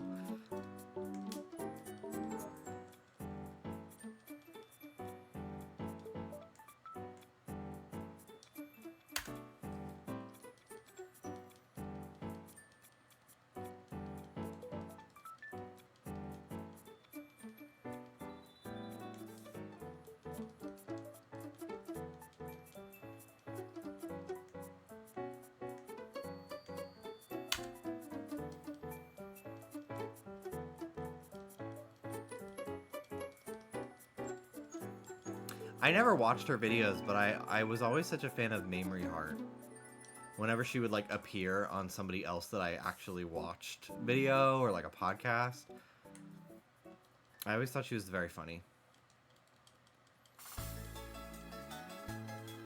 trying to think of any other... I did watch a lot of Shane Dawson. Barf. But yeah, I'm trying to think of any other, like, YouTubers that I watched. I watched her a little bit. Emma Blackery. I remember watching her for a little bit. And I ended up meeting her one time. And she was really nice to me. It was like I was helping. I was working a convention for Maker Studios. And I had time between like my hosting shit that I had to do. So I came along with some of the producers that were like helping her panel or something that she was doing. And yeah, I met her and she was really nice. And I think that was when I met Kick the PJ as well, who was a fan of mine from Game Grumps, which gagged the shit out of me. Mamrie, Grace Helbig, and Hannah Hart. Can't remember. Used to be like half of what I watched on YouTube. Yeah, I didn't really watch any of their videos.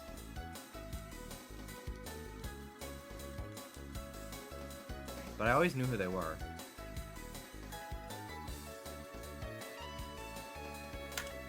That's not very... I was not really on 2010 singer YouTube, but I did know who that... I did remember really liking Grayson Chance singing Lady Gaga.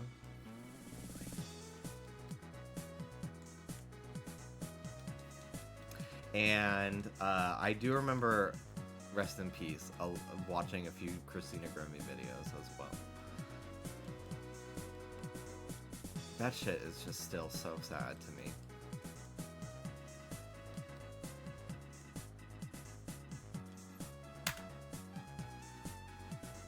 Grayson Chance is still around and still making music. Yes, I heard some of their music like 2 years ago on Spotify. I was like, oh, this is really good.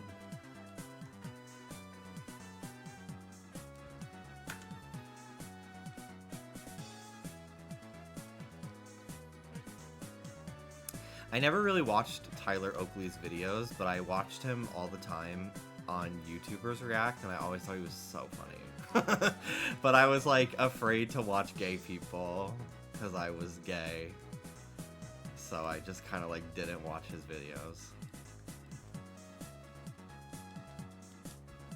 Tyler Oakley follows my Animal Crossing Twitter and nothing else.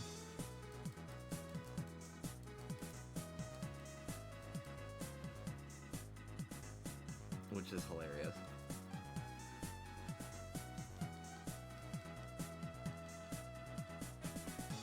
I watched Connor Franta. I started watching Connor Franta because I saw him on Tinder when he was visiting New York for like Fashion Week or something like that. And I was just like, oh, I know this person's face and name, but I had never watched his videos. So I watched his videos for a little while. I own one of his books. I never read it. But yeah, I watched his videos in like 2018. I remember exactly where I was when I found out he came out. That's so funny. It's like Michael Jackson dying. Like, I remember where I was.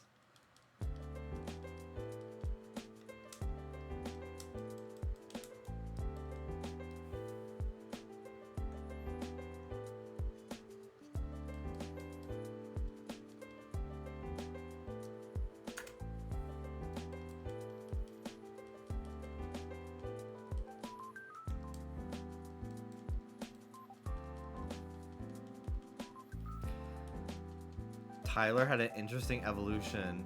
Marketable twink, Jim Bunny, and now stoner. I do watch Tyler's streams from time to time. He gets stoned and plays Fortnite, and it's just so fucking funny. Well, why is no one mentioning Davey Wavy? I actually have seen a few Davey Wavy videos when I was like first, like, I think it was because I had just started watching Willem's beatdown videos, and then like through that I found Davey Wavy, And I didn't really watch a lot of his videos just because it kind of like gave me anxiety of like, oh my god, this is gay stuff, and like I don't want to think about that. But like Davey Wavy's still killing it. Still gets a lot of views.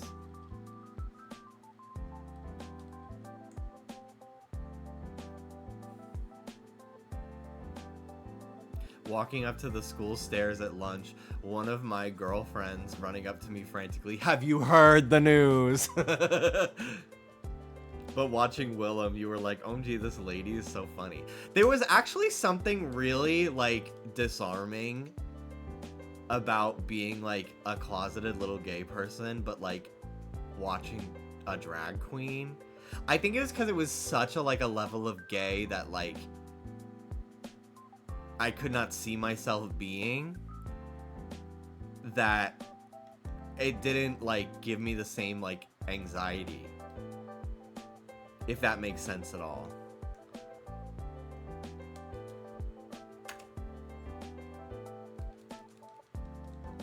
But yeah, I was watching Willem's beatdown videos before I even like heard of Drag Race. But yeah, I was watching those for like maybe like 2 years before I even came out.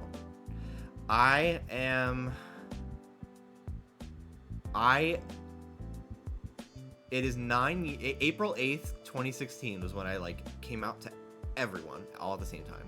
Like I tweeted. But I had like been out to like 3 of my friends and like my aunt for like a few months prior to that. But the first time I ever told anyone that like I liked a boy and I was like, maybe I'm bi or something, was like June 2015. I told my friend Christina that I liked this boy I went to high school with. So almost been out for 10 years. Me in high school watching Miss Coco Peru. What an amusing older lady. I know! Literally! I didn't even know Coco was a drag queen for like the first few videos. Were you sweating? When I told her that I liked this guy, I remember like getting like anxious, but then like the rush of like positive endorphins, because she was of course so sweet about it. And then I got to like gush about how much I liked him to her, and it was really like really exciting. And I was sending her pictures of him, and she was like, oh my god, he's really cute. And then nothing happened at all. But yeah, he was a soccer player and he had thick legs and he was Italian. And he was the one that would like feel my arm up and like act really gay, and like that he like I've talked about this a lot, but yeah, it was that guy.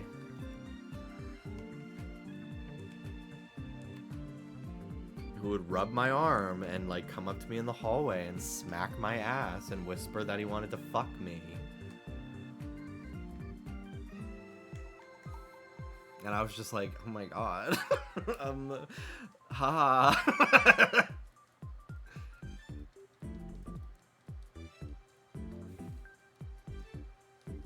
I was, in fact, a Lohanthony viewer. I remember hearing about Lohanthony for the first time when I was like an 8th grader, and one of my female friends, who was like a year younger than me, in front of everybody, we were all like hanging out. Me and a bunch of other kids are like in our age group, like my sister, her friends, my friends. We were all like sitting around, and she was telling me she was telling me about Lohanthony, and she was talking about Lohanthony to like someone else in the room, and then she was like, yeah, Jimmy, you'd really like him, he's gay too.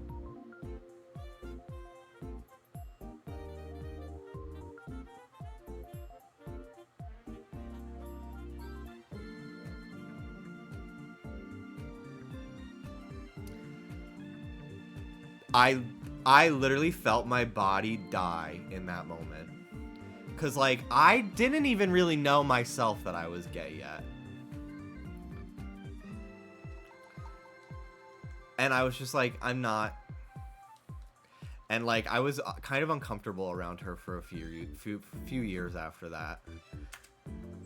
But like, anyway. But yeah, that was like, so the idea of watching Lohanthony, even though I probably would have lived, like, it literally was just like wrapped in so much anxiety and like trauma that like I couldn't.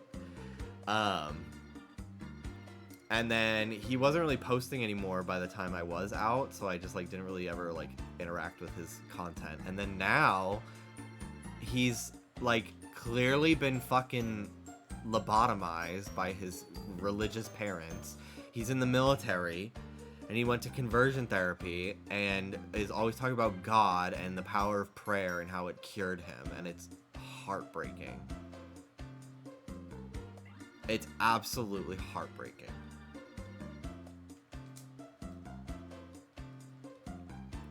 It worked out in the end. Your partner's everything that guy wishes he was. I clearly have a type. Jock, Italian guys who like to play sports and...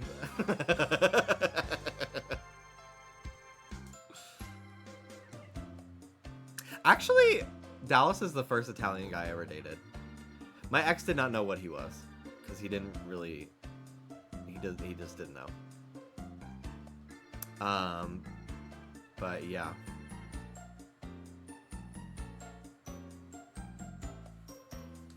Did you see a clip of him saying he still does listen to Lana? She's in there somewhere. We gotta get her out.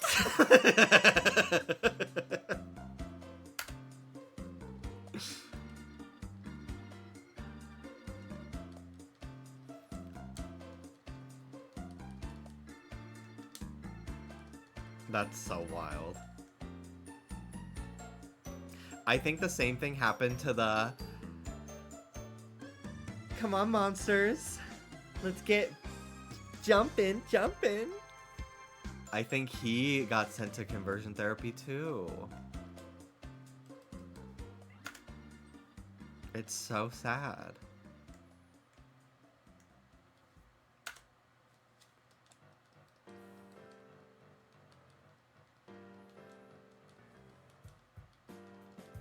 I've always wanted to infiltrate a conversion therapy, like with like secret cameras or something like that, and try to expose it.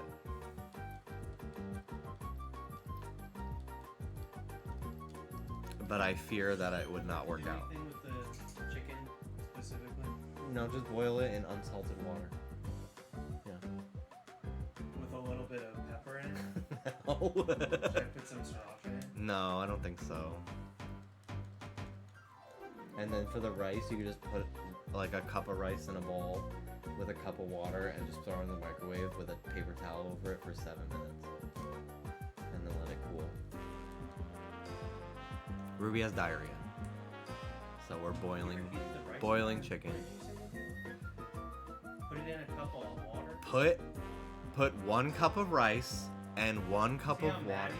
No, Holy shit. I'm not getting mad. I'm trying to say it. I'm surprised you're showing that so part of Stop! I'm trying to say it even more clearly than I did the first time. 1 cup of rice, 1 cup of water in a bowl. Put it in the microwave for 7 minutes.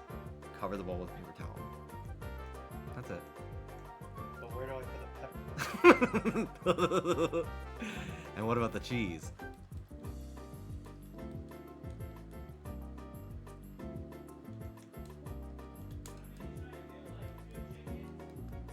Yeah.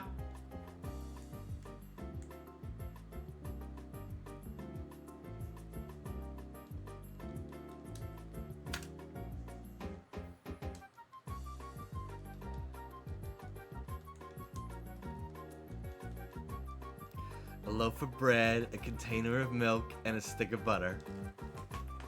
A loaf of bread, a container of...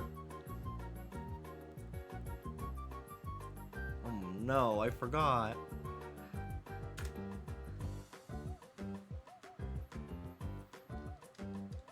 Family Guy recreating that fucking clip.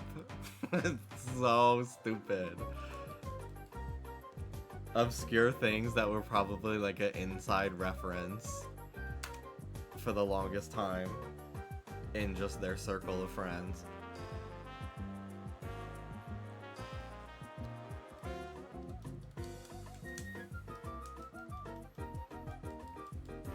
I could never get into Dan and Phil.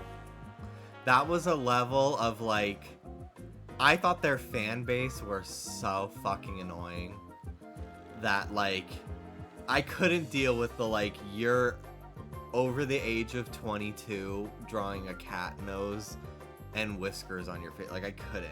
Even as a high schooler, I was like, this is so cringe. And then like their fans were so like, I just couldn't deal. I couldn't deal with it. I could not watch it.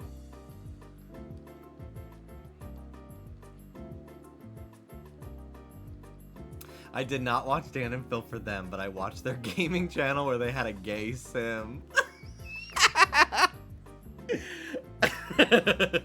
People watching my sim streams only for Amber, not for me.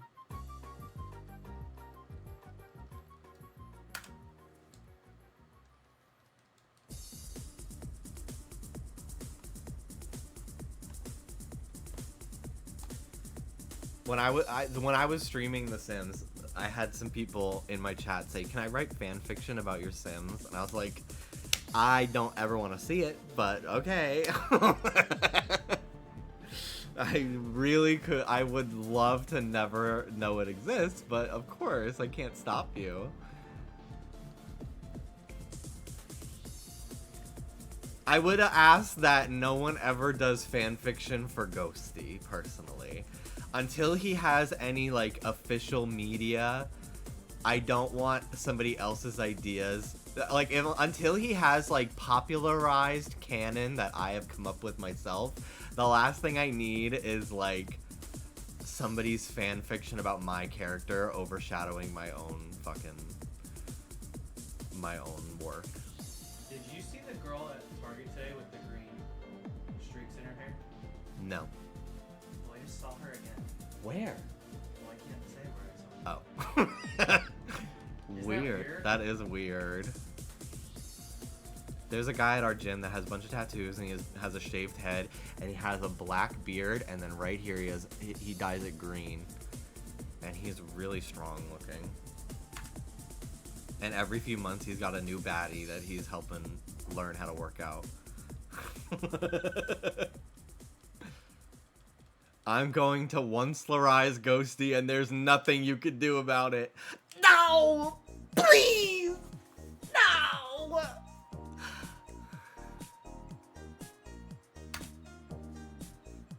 I forget that we have that Ghosty emote.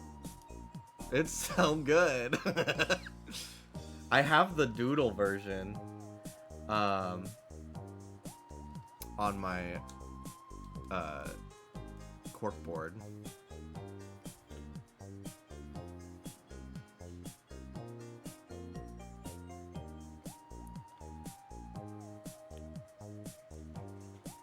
You want Activia?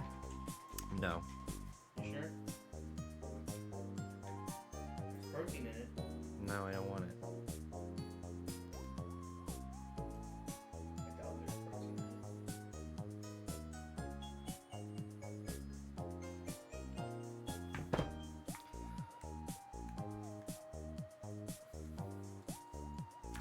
We already have the two sides of Ghosty. Ghosty, the Onceler arc begins.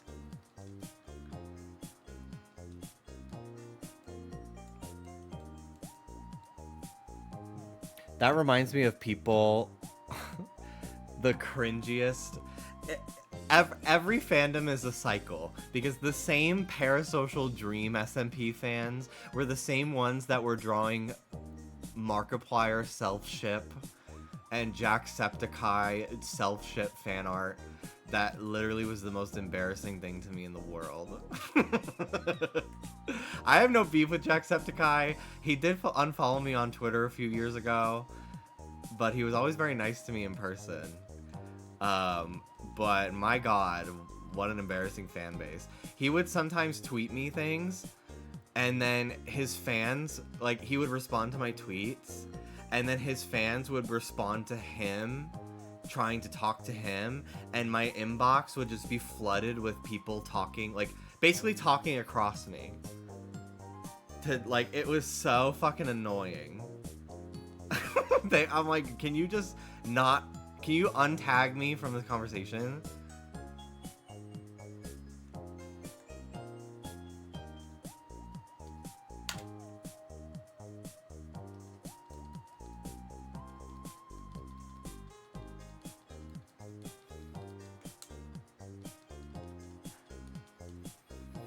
Since working at a jewelry store, I found out that our men with 16 girlfriends men are wild, and we have to be so careful that what we say around their girls to not dox the assholes men are wild. That sounds so stressful.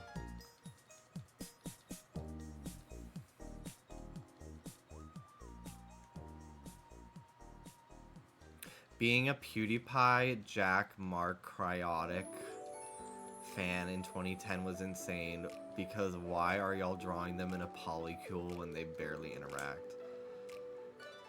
That shit, it's like, I don't know why that shit annoys me so much. Like, it's so, I think it's because it's like, how are you not aware of, like, how cringy that is? And I was like, young. I was the same age as some of these people, and I was like, how do you not realize that this is so embarrassing? It's so fucking weird.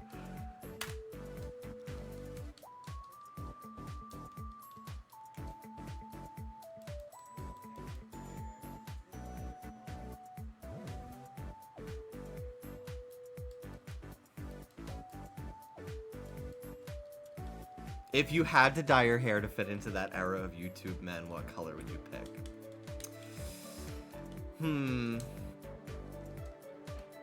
Silver. Silver for sure. None of them are pizza queens. True. When you get to dye your hair beet red, like what's his name from Down Under? Oh, Reese Nicholson? Yeah, his natural color. Is now not a good time to show you my art of you and Hassan? Yeah, we're gonna have to nip that right in the bud right now.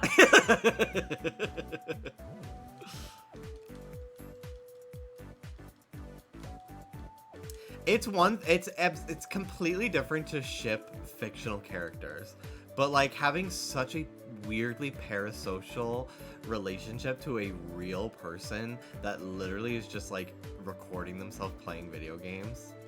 It's one thing, like, obviously enjoy that content. It would be hypocritical of me, but it's like, it's just so weird to like be like, I'm gonna draw this real person in love with another gaming person that just plays Five Nights at Freddy's. It's so weird.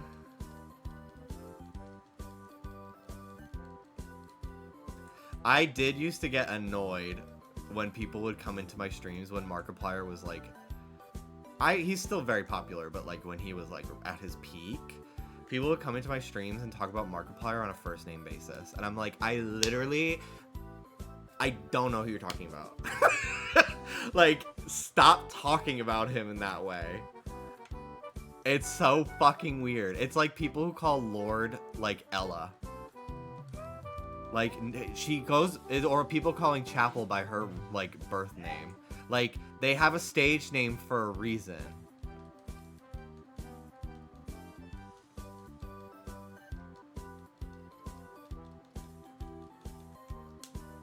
That being said, such a big fan of Stephanie Germanata.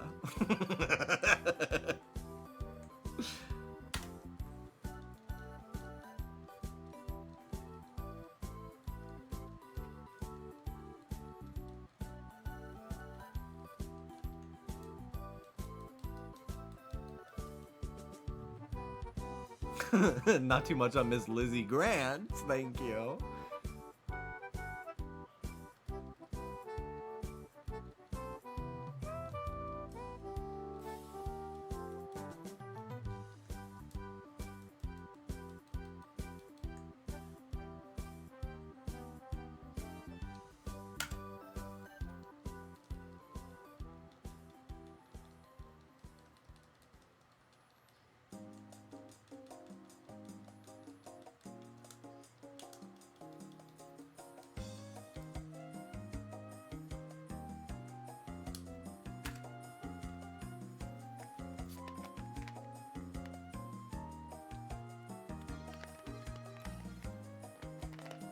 I always refer to people online in a Sans Undertale name format. Like, yeah, that's John PM7. I don't know what the hell that means.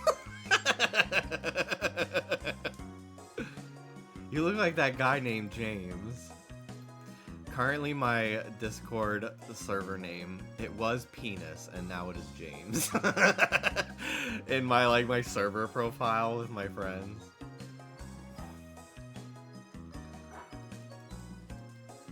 Hello, Ivan.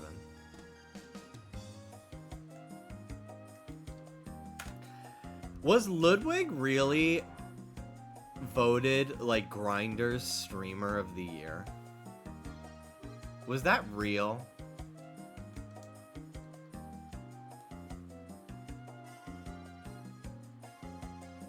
Cause that shit pisses me off if true. And no shade to Ludwig. I don't know anything about him. He's very handsome. That's all I know. But I do not believe he is queer at all. And that shit bothers me so much.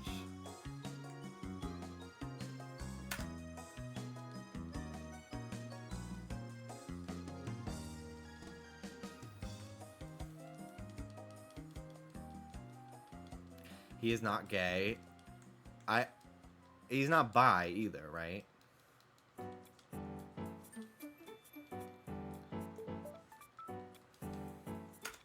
He was going against... Or you think I should leave it a little? Yeah. If you put it in like a bowl of ice water to cool it down. I'm not gonna give it to her right away. Okay. Yeah, looks good.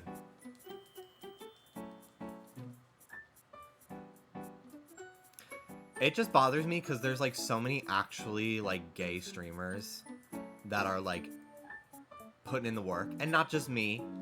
There's Deer, a drag queen who kills it on Twitch every year. Like, where's the love?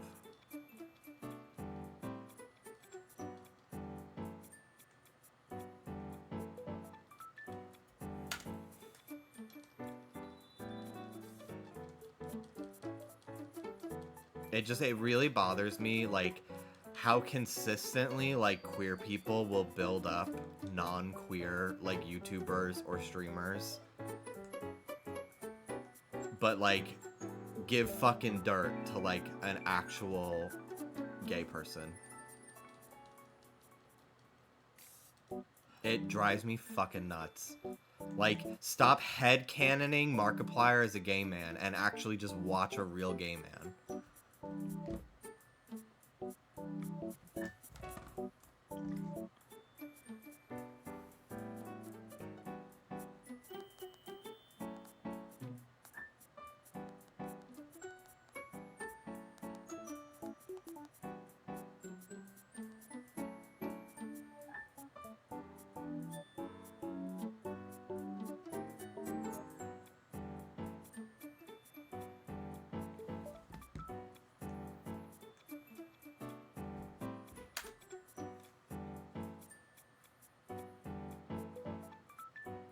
Bisexuals really get it rough too because they're not real. Oh yeah, the amount of people that tell Dallas that he can't call himself gay because he's bi. Like, shut up.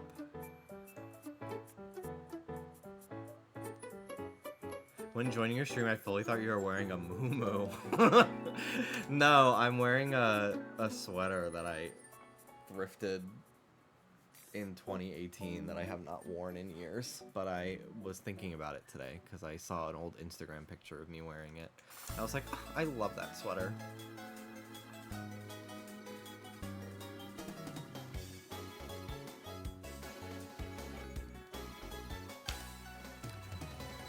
At least with gay people fawning over Hassan, like, yes, it's like primarily fueled by thirst, but like at least he is like actively fighting for trans people, you know? Like, at least he's like actively putting in the work to like be an ally. So it doesn't bother me nearly as much as like just a gaming streamer that's hot. like, it's so fucking tired. Enter your moo era. My grandmother used to wear moo-moos, and when she was like not doing well and like dying, we lifted her from her bed to like the hospital bed that they brought to her house in the living room, and I found out she was not wearing underwear under her moo-moo. So when we put her back on we put her down, and her moo-moo blew up from the wind, and I saw a lot. And I remember one of my aunts being like, me, my uncle, and my aunt were like looking for like a good full like second and not knowing what to do.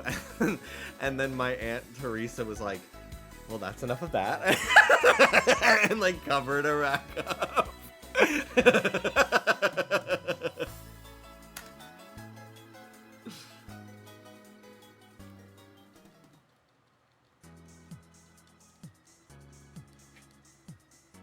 Hello, little dude. Hi, Sody. Hi, Soda boy. Oh, bye. He left.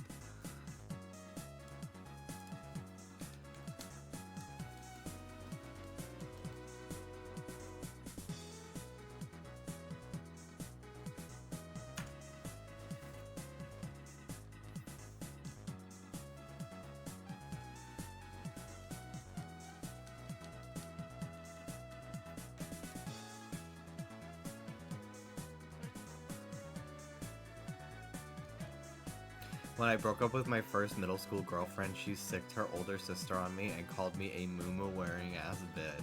I did not ever wear moo-moos. Do you now?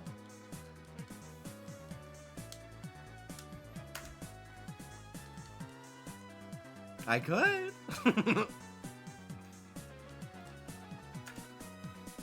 Stop asking me top 3 worst movies I've seen. Stop asking me. I already answered you yesterday. Stop it.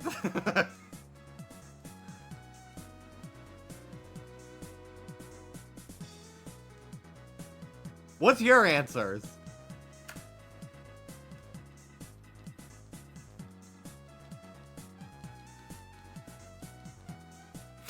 Top 4? Top 3 worst movies you haven't seen. Amelia Perez. God,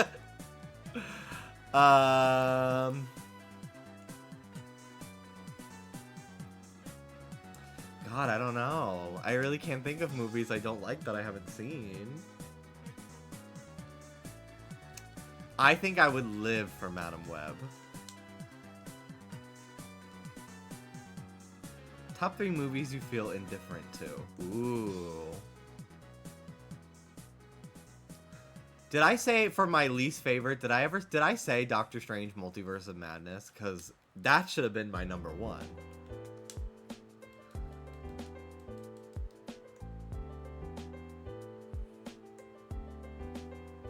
Oh yeah, I did not see Disney's Wish. So, worst movie I haven't seen. That's 1. Top 3 Sonic movies. Sonic 3, Sonic OVA, Sonic 2.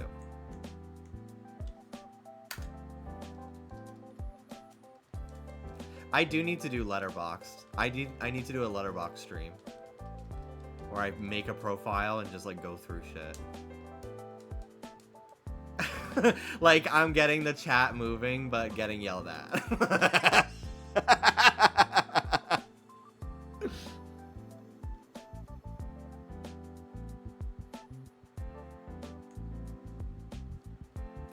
Favorite 3 albums? Oh my gosh. That's so tough. My immediate thoughts.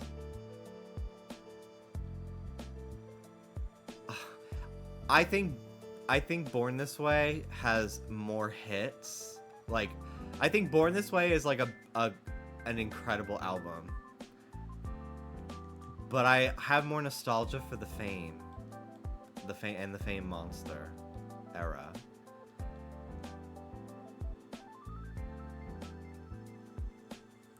Lana's Born to Die. Lord's Melodrama.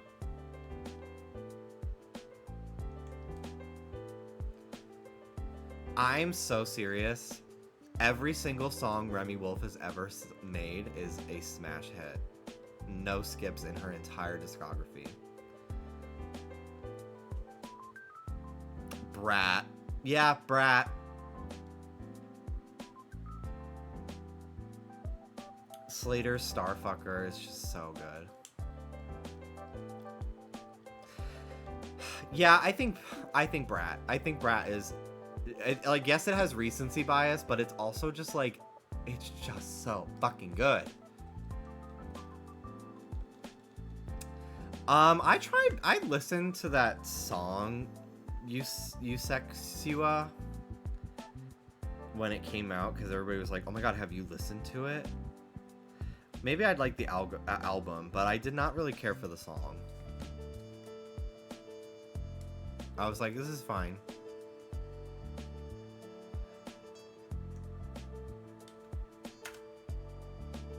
The music video version of the song is better? Oh, okay. That's weird.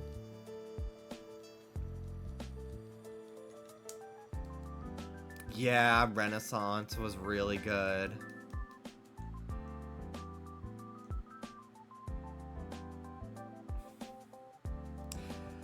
I have a hard time remembering albums.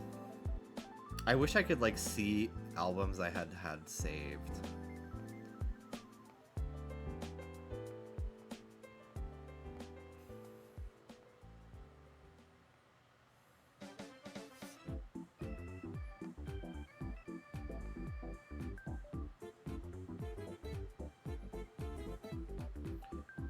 What was the Nicki album that Chun-Li was on? Queen? I fucked with that album. I really liked it. All I remember was, like, it didn't get #1 and people were dunking on her at the time. But, like, I was like, this is a good album.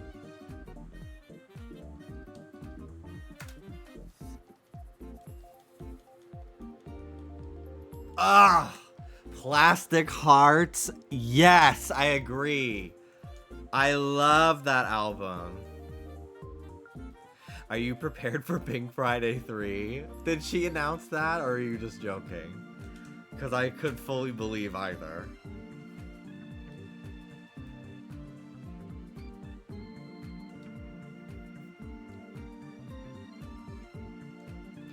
I think Teenage Dream wins many points. Oh, yeah. Clown on Katy Perry for what she does now, all you want. But Teenage Dream is an incredible album. As is One of the Boys. Her first one.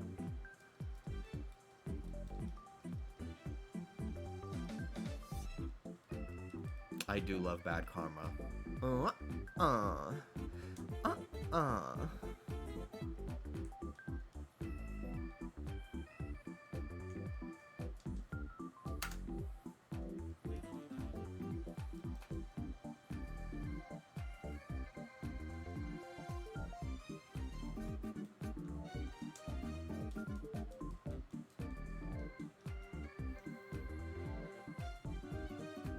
I clowned on her since day one. Certified hater. Sue me.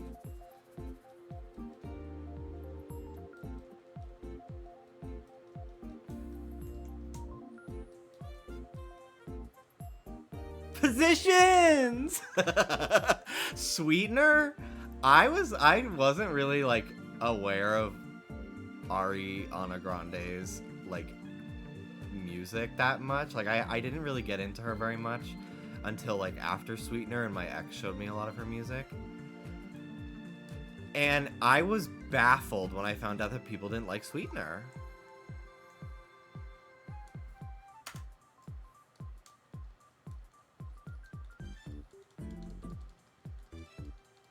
The light is coming to bring back everything the darkness stole. Yeah, I hate that song, actually. You're right.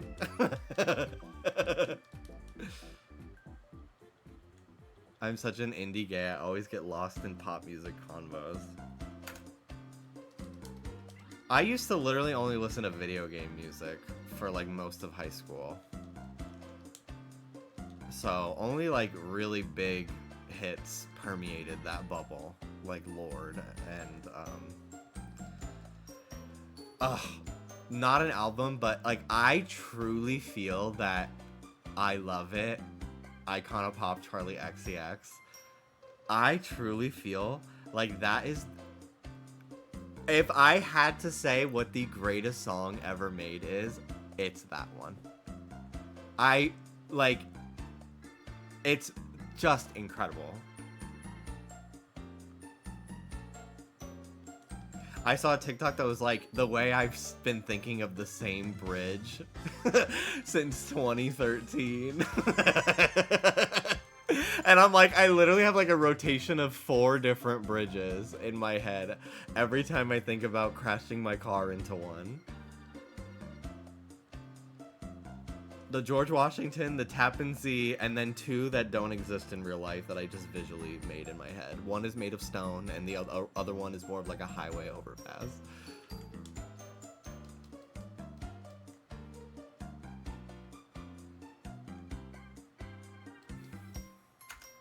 It's so relatable when someone is from the 70s, but I'm a 90s bitch. I know. It's Sky Arrow Bridge. Yeah.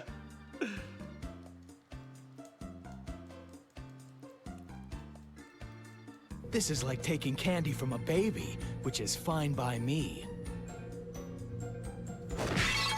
No visual? Okay. Oh, okay. Oh, okay. This is like There taking we candy go. from a baby, which is fine by me.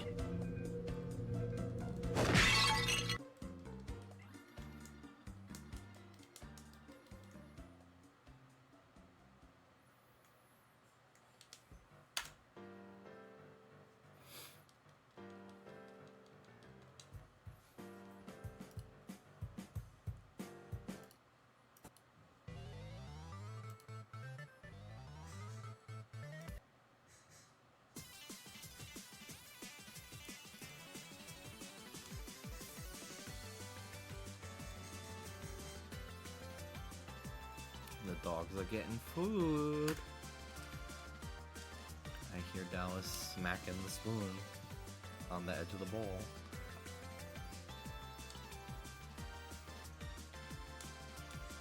I need to use the bathroom.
I did not realize how badly I needed to pee until I stood up.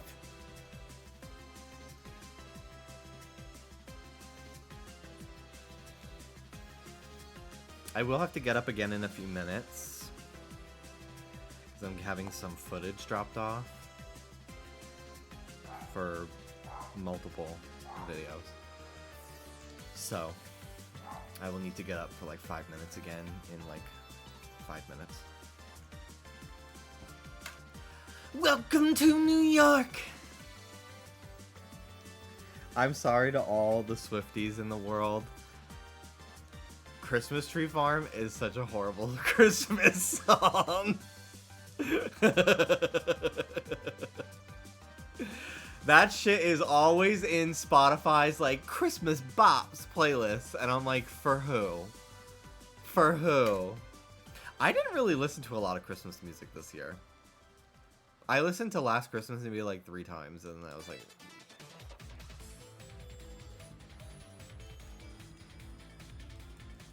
that's one of the few Christmas songs I could tolerate when I was working retail, and I am not a Swiftie.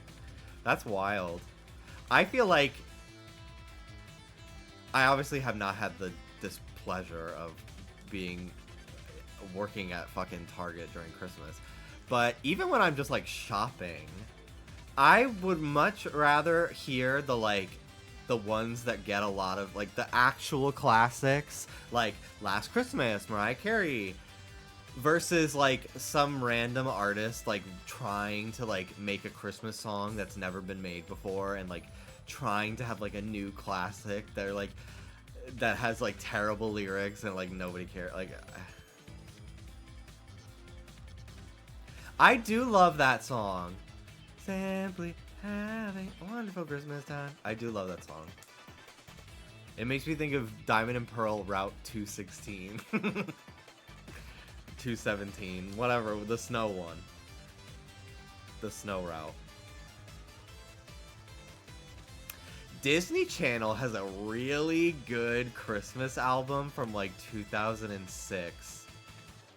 Miley sings Rockin' Around the Christmas Tree as Hannah Montana, and she's like, rocking around the Christmas tree at the Christmas party hop. It's so good. Demi Lovato's on it too, I think.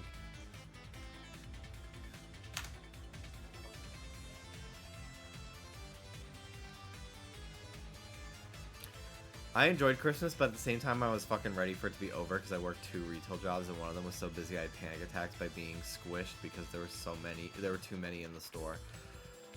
Barf.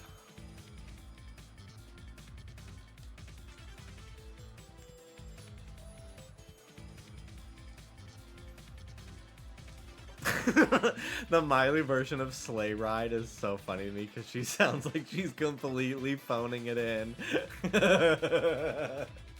I don't know if I've heard it. I love when Miley gets like a #1 because it's like she kind of just was like my favorite artist when I was a kid. Like, I loved Hannah Montana music. And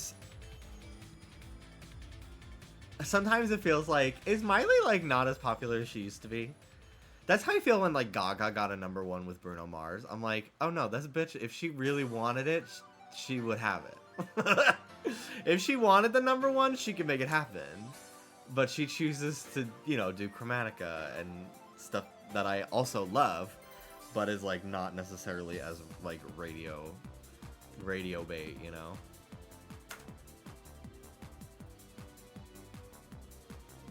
Hannah Montana 2 Meet Miley Cyrus? Yes. Ugh. See You Again is such a good song. I love that even as an adult, Miley still's like, I kind of slayed this fucking song. She did like a country rendition a few years ago when she was like an adult. And it was so good. Ugh.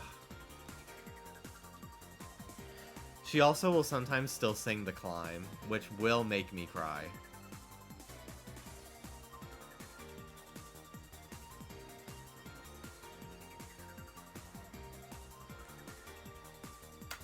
Should Hannah Montana make a comeback? I think that for the longest time, I think Miley was like, fuck no. But in the last like year or two, I feel like she's healed herself a lot from like the trauma of being a Disney kid. That like, I think the idea of her entertaining like a reboot show is more possible than it ever was. Yeah, I love when she's like, she talks about how like the Hannah Montana wig had like so many hair extensions in it, and like even her like Miley look on the show. She like was, I think she said like she used to wear 200 to 300 hair extensions daily. On both on tour and on the show. Which is so crazy. But she's just like us. Miley's just like us. She was like, what the fuck was my mom thinking?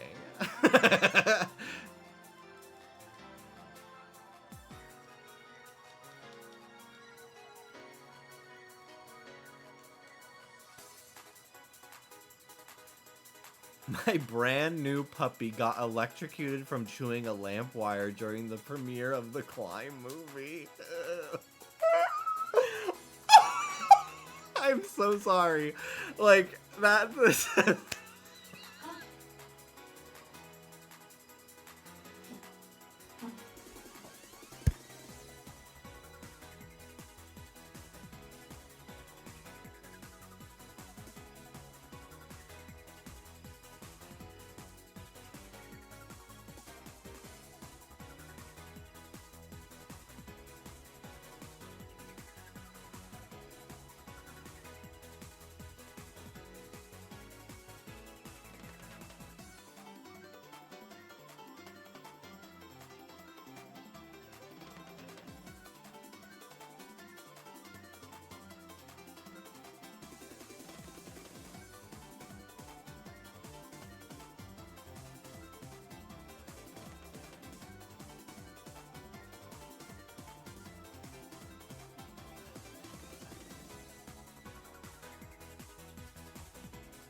Hello. I'm back.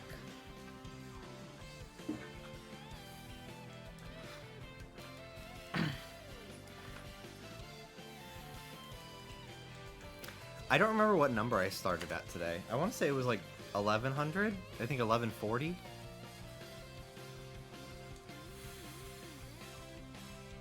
I remember on the anniversary of Hannah Montana or something, Miley wrote like 5 heartfelt paragraphs reflecting on the show. Yeah, I do remember that.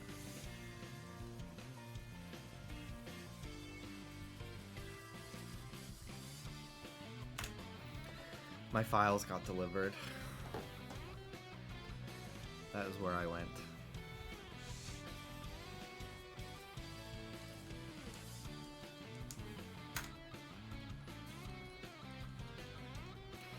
I've always been curious who drives the files over. So usually, so for Just Trish,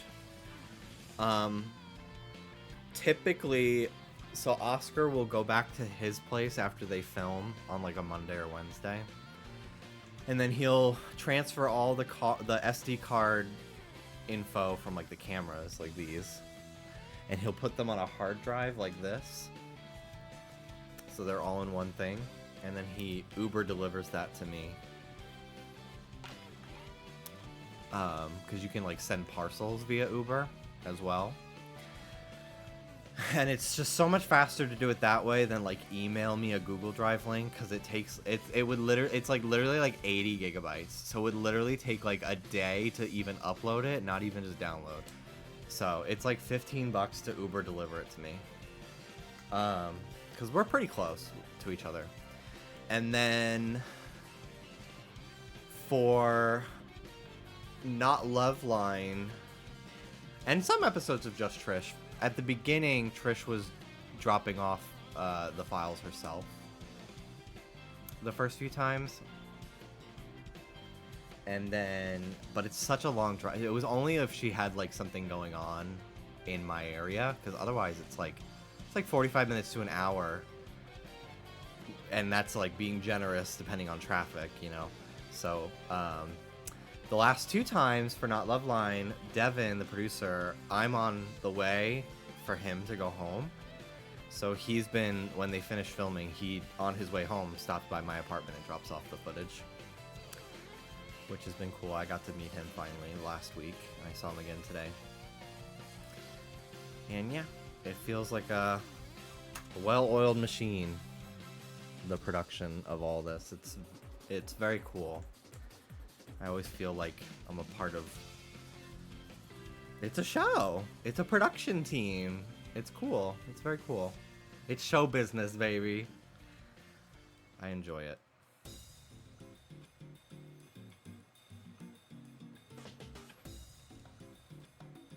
I wonder what that must be like to be a producer. I think I could do it. I think I'd be very overwhelmed at first, though.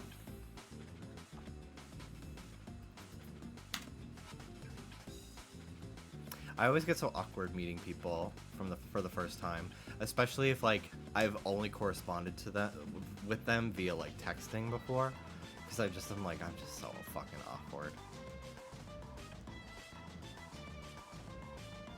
Like I remember first meeting Mel last year in person when Dallas and Hannah as well. But weirdly, I was not as nervous to meet Hannah for some reason. I was excited to meet them both, but I had only spoken to Mel. I think I've known Mel since 2016 and Hannah since like 2020.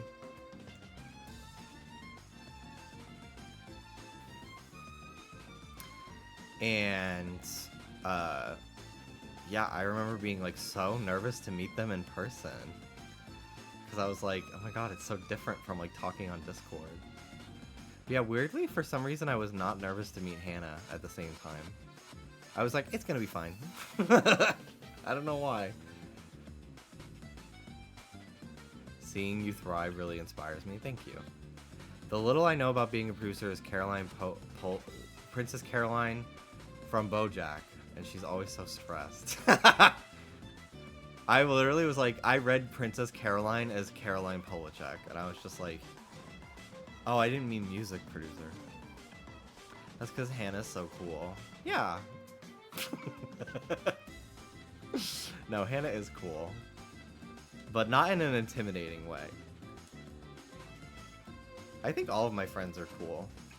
But not in the, like, sunglasses, leather jacket, kind of like, I'm cool. Like, they're cool because they're interesting people with senses of humor. Like, I don't think I'm cool, but, like, I'm a really cool person. But, like, I'm not a cool guy. Does that make any sense?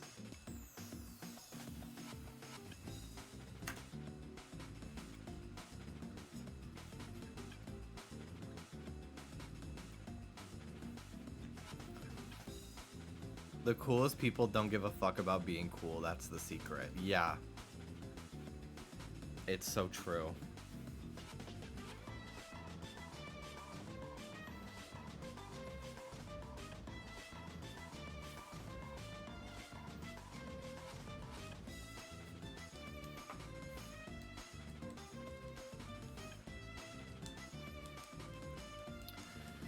Sometimes I wear socks. What the fuck? I have a volume slider on my keyboard. That's what this is? And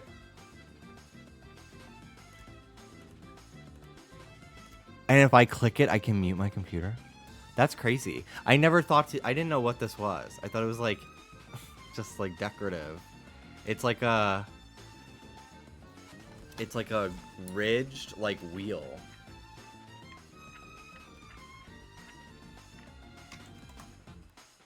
With tiny bumps on it. But I have speakers with knobs on it.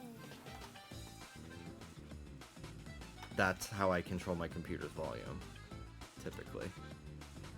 So I just never... I mean, I've only had this keyboard for about a month, so it's understandable to learn new things about it, I guess. But yeah, I did it by accident. I was like, what the fuck did it... Because I saw like a volume thing show up on my computer. I had never seen that before.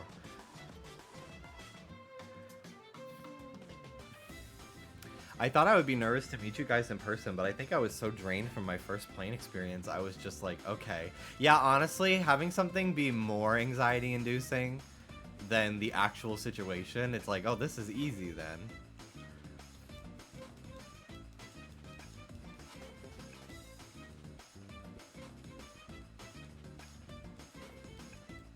Oh, so sometimes I wear socks just to get that feeling of taking them off and like letting my leg hair breathe.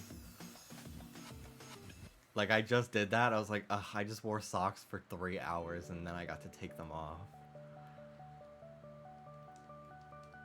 My favorite thing about in high school was coming home from school at the end of the day, taking off basically my entire suit that I had to wear every day and just taking a nap in my underwear.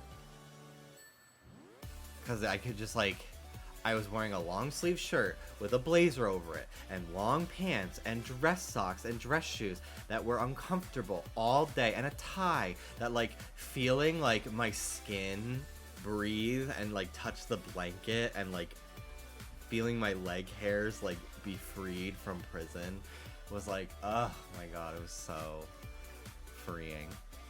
So I don't really wear pants too much. I always wear shorts no matter what. And like now I wear like little booty shorts all the time because I just like how it looks. Like I like showing a lot of leg. I think it's very stylish.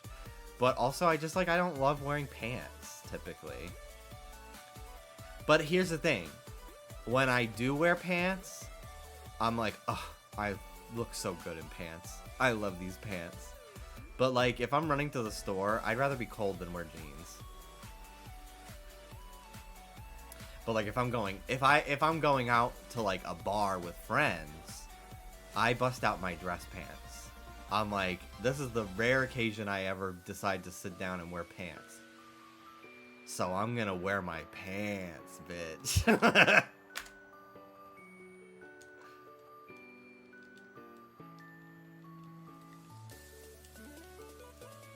I part of me wants to wear pants more when I'm streaming, just to like have more like of an outfit, because I don't really get to dress up nicely very often.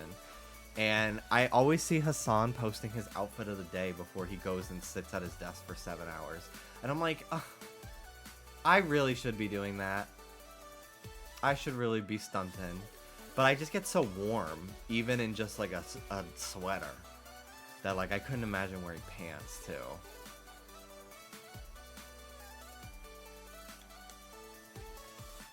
But I found that sometimes when I am like editing and I'm like, I leave my shoes on, which I rarely wear shoes inside, but like if I just come in and I like have my jacket on and I have my shoes on, I'm so much more productive because like my brain's like, you're in an office. I like to dress up when I go to Trader Joe's. We usually go grocery shopping after we go to the gym, so I'm always in gym clothes. But if we just like go out for ramen or like go to Chili's or something, I will stunt a little bit just because I'm like, well, this is like the only time I ever go anywhere, so I'm gonna stunt. And then Dallas is like, oh my god, you're so much more dressed up than me, and I'm like, I don't really think I'm that dressed up. I think it's literally I'm just wearing pants.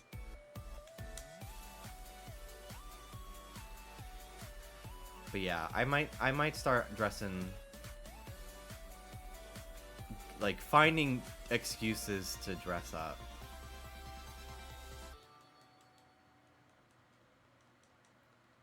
More often. Like my mindset is that you need to be prepared to meet your worst enemy. Oh, like you need to like outdress them? That's ridiculous, but I love it. I really want to get some, like, I guess baggy pants, but like not really baggy, but like more loose fitted. Like I usually wear like slim fit for pretty much everything because I like that like tailored look. I don't really wear skinny jeans anymore because I don't find them very comfortable anymore. But typically I like bulky on top and then like fitted pants. Like I'll wear like a big puffy jacket or like a big hoodie and then like skinny jeans or slim fit jeans, like thin jeans. But as it's gonna start getting warmer again, I kind of want to wear like tank top tucked into like a baggy corduroy pants. Like I think that it would be a fit that I want. I got some baggy cargo pants from Old Navy that I love. I bet you look cool with fucking them.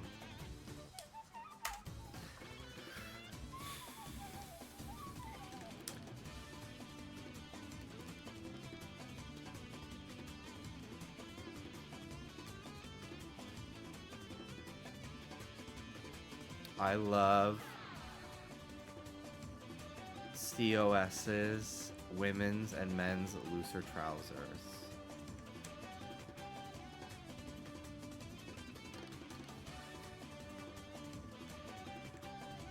What is that? What brand is that? Is that an abbreviation?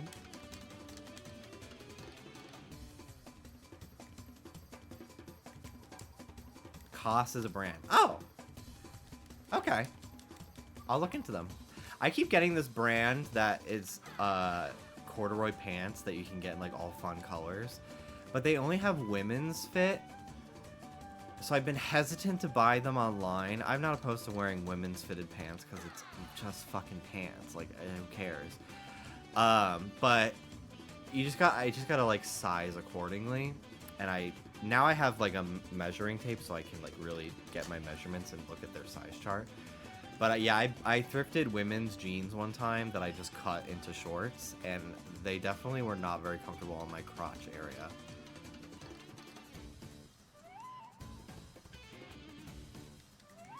I haven't shopped at Uniqlo in a long time.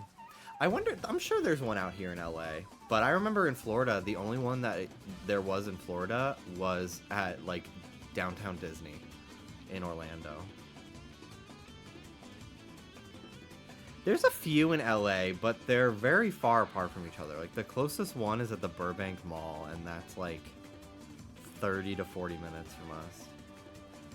But there were a lot of Uniqlo in New York. I like frequented like 3 different locations. I remember, shout out Kristen. It's been a few years, so I apologize for getting it wrong. But I went to Uniqlo in New York City one time, and this woman came up to me, and I like got nervous that like they thought I was stealing something or whatever, or like they wanted to check my backpack or something. And she was like, "Are you Jimmy? I love your streams." And I was like, "Ah!"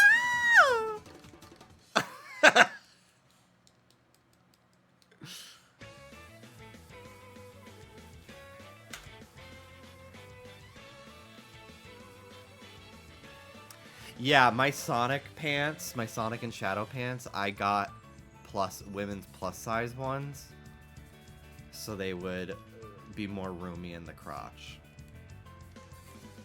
And then I think I got like a bigger size in that one too. So it's like if the waist is too big, I'll just wear a belt. But like the jewels, I cannot be impacting my comfort for the entire 2-hour movie that I will be wearing these two. Hello, Robbie. I wore a pair of women's pants for my him Halloween costume, and it was so uncomfortable. You forgot the Ella. Okay, Joella needs to recreate the movie Ella Enchanted, but called Joella Enchanted, and she just needs to shot for shot recreate the entire movie, and it's about her.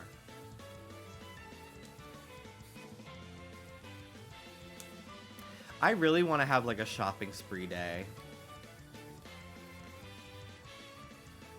But I spent a lot of money on this computer, so I'm like, let's not buy more new shit for like 3 months.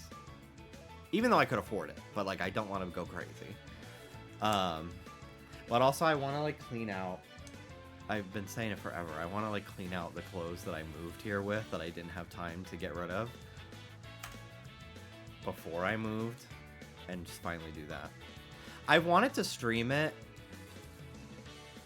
because I think it would be fun to like KonMari my entire wardrobe and like try on the clothes and go through it together. But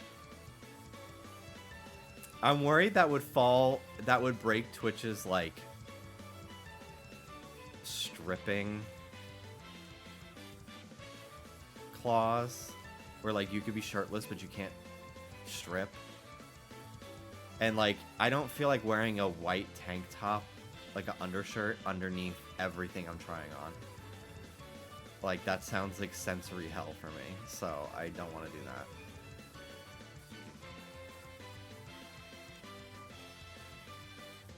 I guess what I could do is I could get like change off camera. Yeah, get like a foldable screen. That would be wise. Wait, why did we just crack the code? Because I think that would be... Because so often I'm like, it's my one day of not, like, you know, working on any podcast stuff. Like, I really want to stream. Versus, like, do boring shit, like sort my clothes. So I'm like, well, if I, like, make my content for the day sorting my clothes...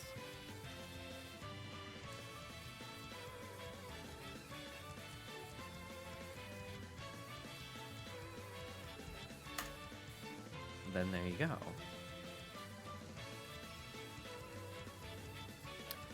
They have changing rooms on Amazon for $200. I only know this because people are like, you could repurpose this into a home voiceover booth. Oh my god. I really want to clean out that closet over there because I think I could turn that into like a little recording booth. Because it's big enough to like set up like my microphone stand in.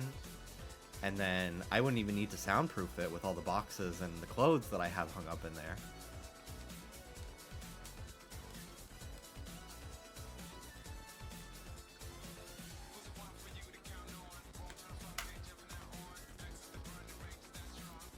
Going back in the closet, I see. I didn't realize you could just buy a changing room.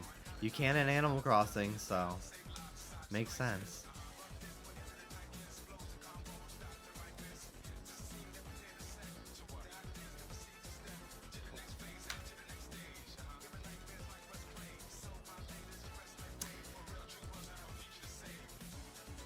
What a horrible problem to have, I know. But I bought this really cute LimeWire shirt that I've worn on stream before. And I always get compliments on it whenever I wear it out. Like if I go to Dunkin' Donuts or I go to Walgreens and they're like, oh my god, LimeWire. And I got it back in May. And I don't even think it shrunk or anything. Like maybe a little in the wash. But it's a little snug on me now. Which, like, woo, I've gotten buff. But also, I'm like, I just bought it. And it's, like, tight in a way that's, like, is flattering. But is, like, a little, like, sometimes I'm not, like sensory-wise, I'm like, I'm just so frustrated by how this feels on my skin. I have to be in the mood to wear a shirt that is tight. If I'm not, like, in the mood to look hot, I'm like, I can't with this today. What is this music? Burning Depths, Sonic and All-Stars Racing Transformed. It is from my playlist.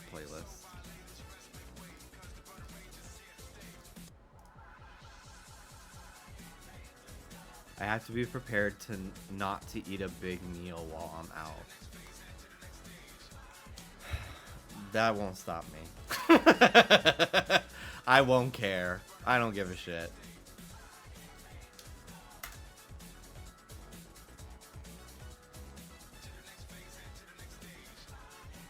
I typically, though, if I go out somewhere, I tend to not eat all my food just because I'm, like, talking so much that I get full faster.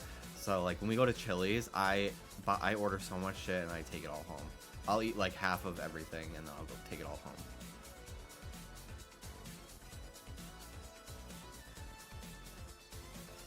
Because I go in there starving and everything sounds delicious, and then I'm drinking soda and I'm yapping and I fill up faster because I'm eating slower.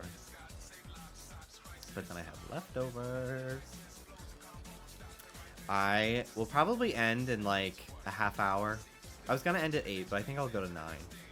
Because I do have a little editing to do tonight, but it's not due till Sunday, so I can work on it tonight and tomorrow. But I need to take some time to strip the rotisserie chicken that I bought. And put it all in a Tupperware. And then also, I want to make some eggs. Because I got a chicken and rice bowl today from this Japanese place that we get. And it was really good. I ate all the chicken, but I didn't finish all the rice and veggies. So usually when I do that later in the day, I scramble some eggs and I add that into it.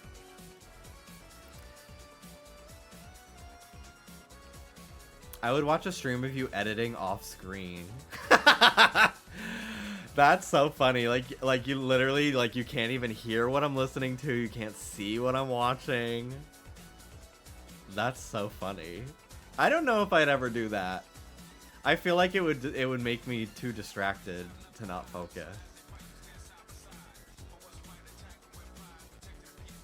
People have always said, like, Jimmy, you need to start vlogging. And like, you should vlog about editing. And I'm like, I literally just sit here and I like press 1, 2, 3, and 4 on my keyboard to switch the cameras. And I'm like so focused. I'm like watching the waveform and the cameras. Like, I'm watching 3 things at once. And then they're like talking about like Brianna chicken fry. I'm like, okay, pause. I go to Google. I find a picture of Brianna chicken fry. Put it on screen. I adjust the size. I put the background, and then I go back to listening. Oh, now they're talking about Addison Rae being on Rolling Stone. Okay, Addison Rae, Rolling Stone. Put that on. They're talking about Mr. Beast having a great smile. Mr. Beast, scary smile on Google. Okay, image, put it on. There are some nights where, like, my brain is working, like, overtime, and I'm, like, able to, like, think of funny edits, and then sometimes I'm, like, my brain is fried, and I'm like, okay, We're being very literal today. If they're talking about Timothée Chalamet, I'm putting an actual picture of Timothée Chalamet. I'm not taking the time to look for a picture of Nancy from Stranger Things instead. My brain's not working today. There was one recently where they were making fun of, Moses specifically was making fun of David Dobrik's, like, spray tan from his, like, fitness reveal video. And Moses is like, the face doesn't match his neck. And immediately my gay brain was like, Tammy Brown reading Michelle Visage on All Stars 1 in Untucked. If we wanted to read, we could talk about that line on someone's neck. So I went and I found that clip on YouTube. I screen recorded it in OBS. I edited it into the episode. I think I put David Dobrik's face over Michelle's. Like, sometimes the lightning will strike in my brain in just the right way that I'm like, oh, immediately know a funny edit to do for the podcast today.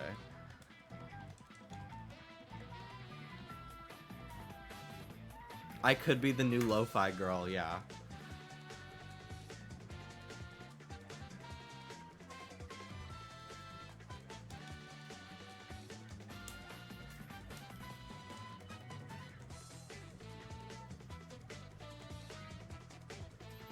I did this, I don't know how to pronounce it. It's spelled S-U-P-I-N-E. Supine? I posted a picture of it.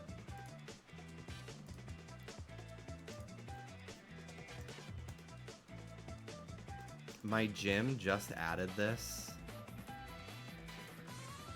like, 4 or 5 weeks ago, and I finally tried it, like, 2 days ago. My chest has been the most sore it has been in like 2 years of lifting. This shit got me together. And then I was watching Jeff Nippard, this bodybuilder YouTuber guy that I keep talking about, and he ranked this his #1 chest exercise. So this is my girl. That's my sister right here. I wanted to use it again today, but I'm still sore. I have not felt a chest pump like this in years. She is everything to me. You are not prepared for the pec growth that I will be experiencing this year. 2025 is going to be crazy. Oh, is my controller not working again? This hasn't...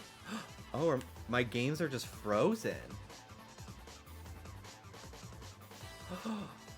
That's so weird. What the fuck?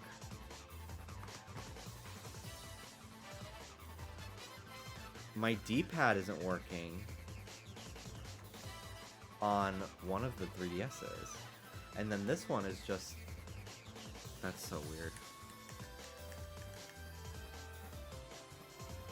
Okay, let's... Yeah, the only button that's working is the circle pad. Okay, we're gonna just turn the systems on.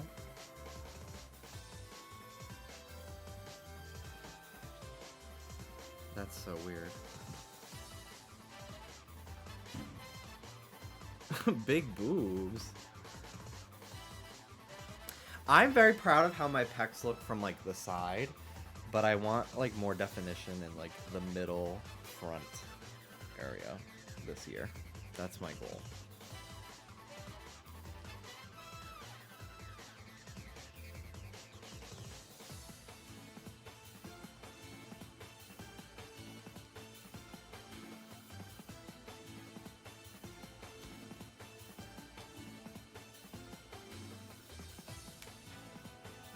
I really want to feel more confident wearing a stringer tank.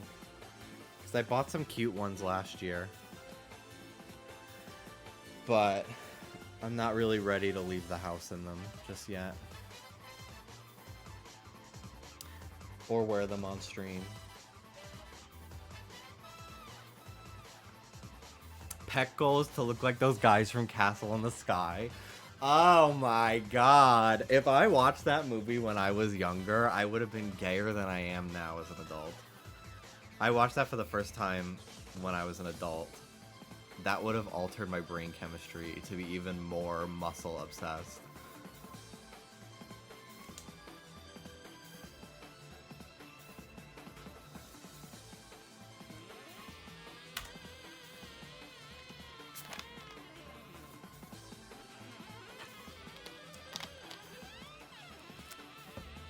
Every so often, that video of from that movie of the two guys flexing so hard they both ripped their shirts, completely obliterated, will appear on my Twitter timeline, and they're just like, oh, Studio Ghibli food looks so good.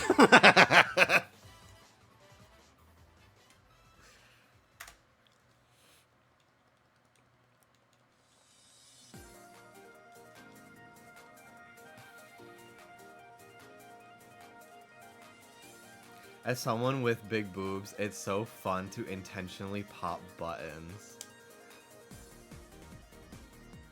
Oh my god. That's the type of shit, if I started a muscle Patreon, I'd be fucking filming. You gotta monetize that shit. Name a woman.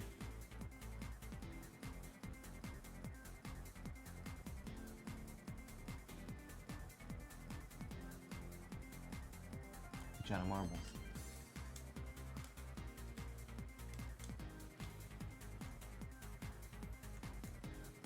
I'd love a Jenna Marbles internet comeback. I don't need her to be making the same videos she was before. A once every 5-month vlog about rescuing dogs is more than enough for me. I just like hearing from her in any way. I'd love if they brought back the Jenna Julian podcast, too.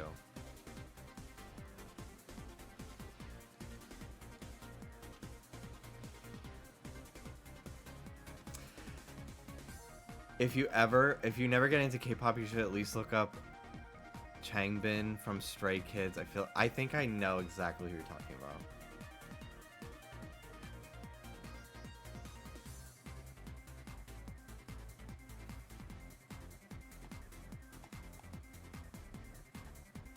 Maybe it's not who I think you're talking about. There is some... That's who it is. Wonho. That's who it is. Yeah, who it is. Yeah, that guy is built insane.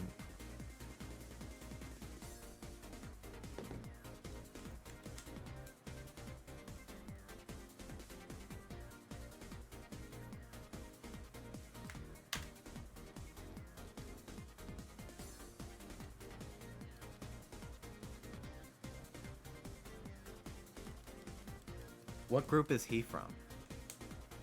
Wonho.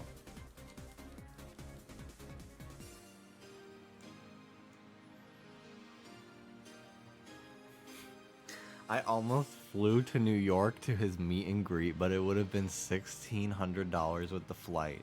Monsta X? The names are so funny. I live. That's so fun. He's a soloist now? Oh, interesting. Dusk-Eye, honestly, if you told me you had went, that would have been levels of horny I don't think I've ever seen before in my entire life. I have an official photo book from Wonho I bought myself for a B-Day on 1 year. Dallas and I really want an autographed picture of Lexi Love for my diva wall. She sells some on her website, but they are not 8x10s, and I want them to be uniform with the other two that I have. So hopefully she'll be at DragCon, but I imagine she'll probably win the season, so her line's gonna be fucking crazy. But I will wait in it. But I'm gonna go to DragCon again this year. It was really cool last year. I pretty much besides Mistress, I only met Canadians, which I didn't realize until I left. I met Fierce Delicious, I met Melinda Verga, and I met Lemon.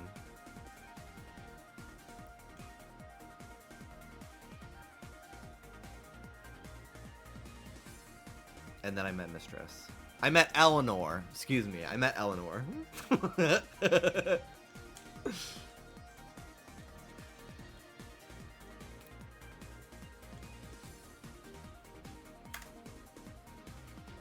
Ivan and Rich had to talk me out of it. It was bad. I don't really get that way for real men. Celebrity, I don't know. I don't really get that way. It's really like fictional men that I really like freak out. Like if Lucas Lee, the comic version, was real.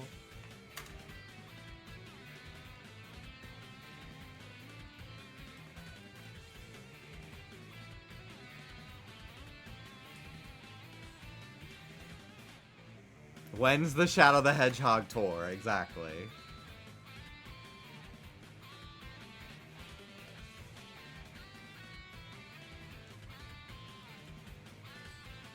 He was 20 minutes away from me when he was in Texas, but I stayed calm, so I had to tell him no, because if I can't go, he couldn't.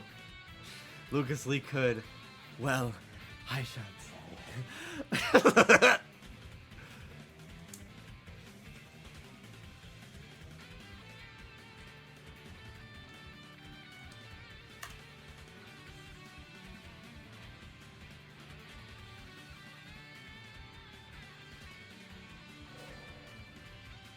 Sometimes I fear that the amount of really buff fictional characters that I look at on the daily and like furry artists that draw just like the most cartoonishly muscular men in the world have really altered my perception of like my own physique and like what is attainable without steroids. Anyway, bookmarks. Whatever. I feel so lethargic.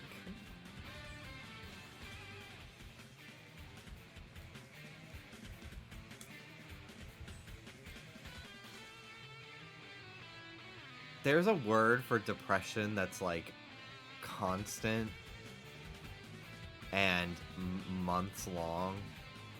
I want to say it's like aphasia or something like that.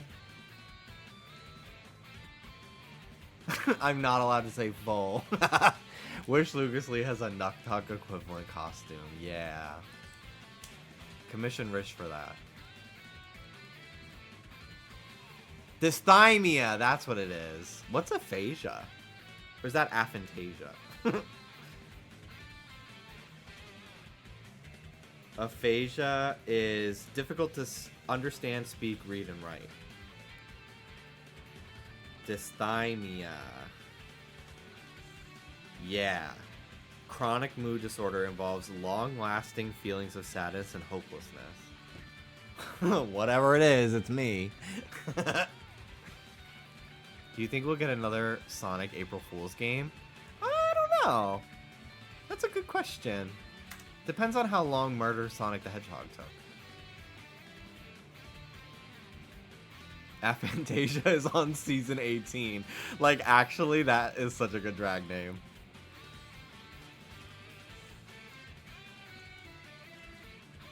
Drag king name, Salmonella. I'm sure that Salmonella. Filipino drag queen.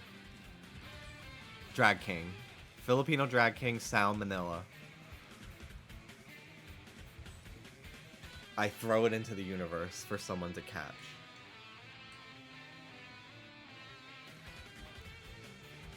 Drag king name, Parmesan. Oh my god.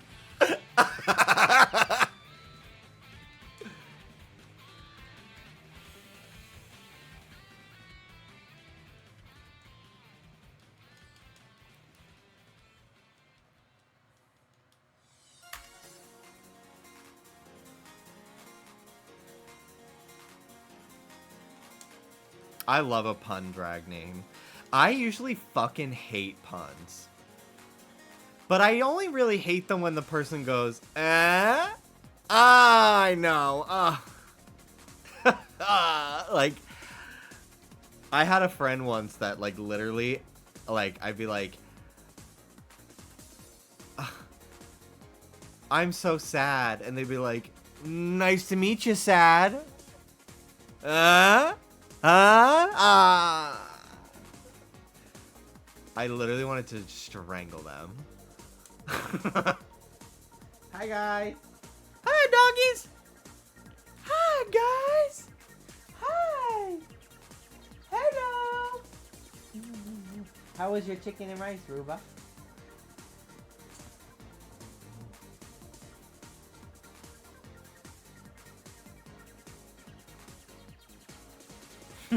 He's so little. He's so little. He's so small. Hi. Oh. Pet me. Bless me. Hello. See you later. Oh, it's fine.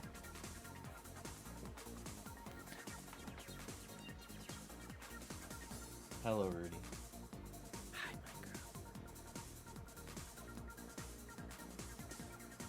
Just me and Ruby time. No soda in sight.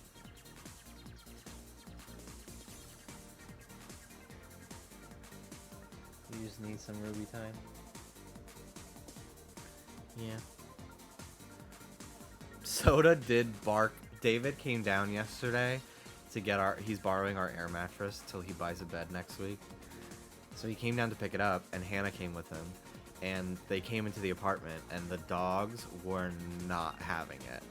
They were like, ah, ah, hi Hannah, ah, ah, ah, hi Hannah, hi Hannah, ah, ah. It was so fucking stupid. Like, Ruby was like jumping up on Hannah to say hi, and then at the same breath going, "Rrr." It was so funny. It was dumb, but it was funny. Because they love Hannah. Because they see her, especially, they saw her a lot, and then they were seeing her like once a week when they were playing tennis, Dallas and Hannah. So they are very attached to her. They love Mel too. Ooh, that's a cute combo.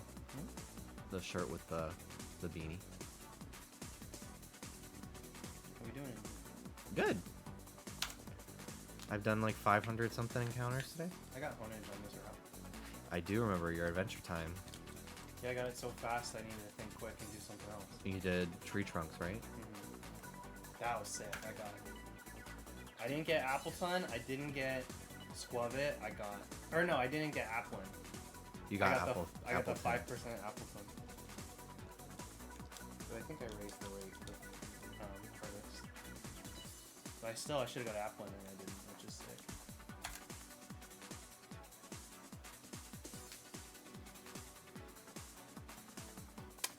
I kissed your eyeball. I kissed you. I kissed your eyeball. It tasted salty. Ew, freak. Num num num. You gonna start chewing? Don't chew, baby. I drink your tears. How you feeling? A little better? Hi, Danny. Congrats on the Zapdos, dude. Yeah, I'm sad Danny, I missed it. Fun thought. Try getting something under odds.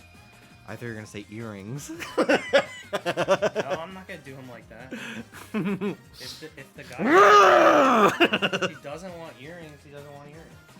If he doesn't want to look good, then he doesn't want to look good.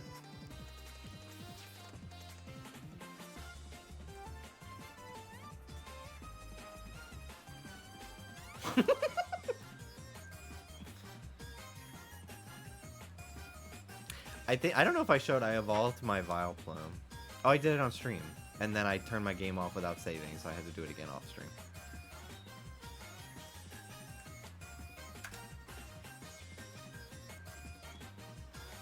It's fun doing like Sweet Scent, because I've been doing hordes off stream while we watch TV before bed. You got Drag Race though. Yeah, we do. I'm gonna end at 9 because Drag Race and Cheesecake. Yes. Ugh. Oh my Are God, you? I forgot. I thought you had to edit. I do. We're gonna watch Drag Race and I'm gonna edit. Okay. It's not due. I'll record It's later. not due till Sunday, so I can work on it tomorrow too.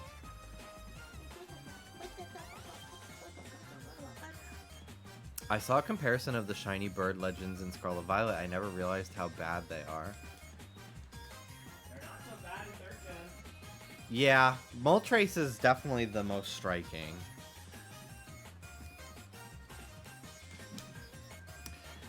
Articuno, you can tell in most games, but Zapdos, especially in the 3D games, is like unclockable. It's really, it makes me never want to hunt it just because I'm afraid I'm going to miss it.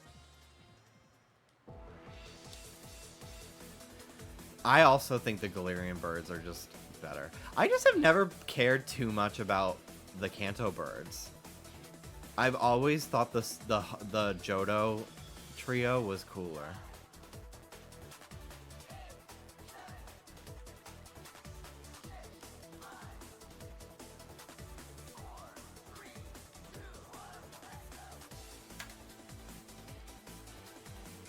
But yeah, the Galarians are probably, I prefer the Galarians every single time for the birds.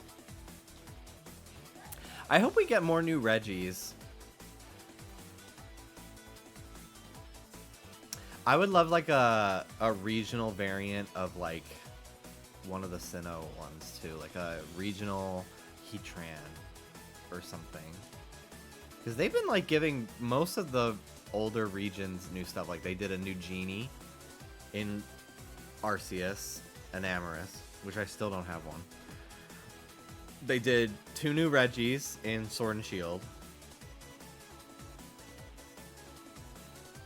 I guess they did the origins for Dialga Palkia. But like we got the Paradox Beasts, we got the Galarian Birds. So they haven't really given too much like new forms to like Gen 4 Pokemon outside of the origins. Which Reggie types haven't been done yet? Most of them. What are your thoughts on convergent Pokemon? Love them!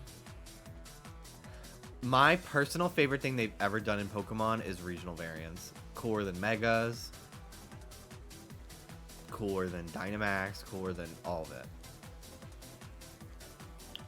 And I think the convergent evolution is so cool. And I think... So, like, Alola had, like, a handful of regional forms. But then... And they were all from Gen 1. But then Sword and Shield, they did a ton. And they were all random, weird generations. And, like, they, like, tested to see how people liked it with, like, Gen 1 Pokemon. And then the next generation, they were like, balls to the wall, we're doing crazy-ass shit. And they did that again with the convergence. They were like, we'll test it with, like, 2 Gen 1 Pokemon. And then the next game, once we know everybody likes the idea, we're going to go fucking balls to the wall. And you're going to get, like, convergent Bidoof. And it's, I don't know. It's something. I didn't really know what else to say. I couldn't think of a Gen 4 Pokemon to save my life.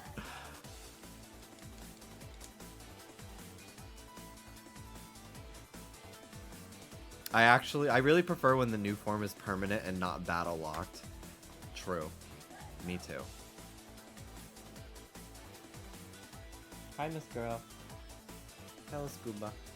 You can't see her, but she is here. I love Toad School. I loved it. I liked Wiglet. I thought it was fun. But Toad School and Toad's School are cool as hell. Only redeeming thing about Scarlet Violet is the Pokedex because Annihilate and for a Giraffe came out of nowhere. But I love them. I love them. They're so great. I would love a new evolution for Starmie. There's just a few more Kanto Pokemon that, like, need a new evolution or a new form or something. And I'd love to see Starmie be one of them.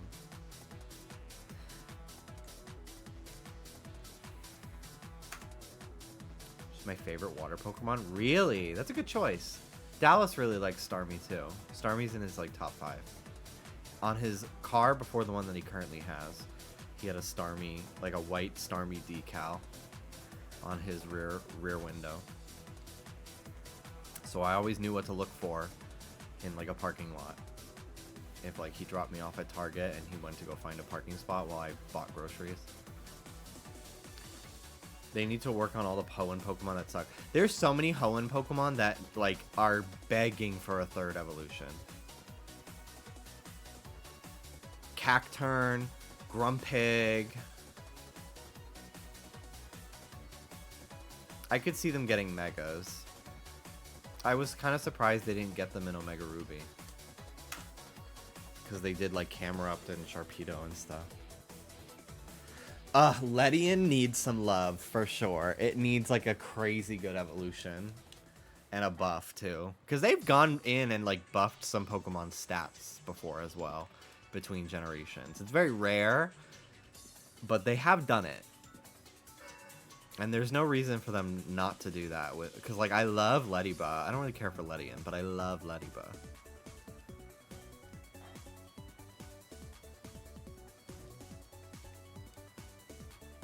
A buff Ledian evolution that's like a fucking Marvel superhero would be very funny. I really want a Cinderace regional that's like a linebacker and it's like stocky as hell. And they'd have to give it actually good hands to hold the football.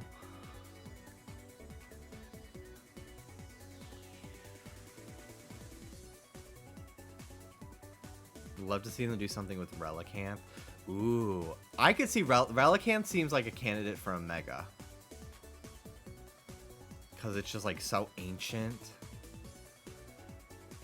That I feel like tapping into some like primal power would be cool. Pokemon needs balance patches.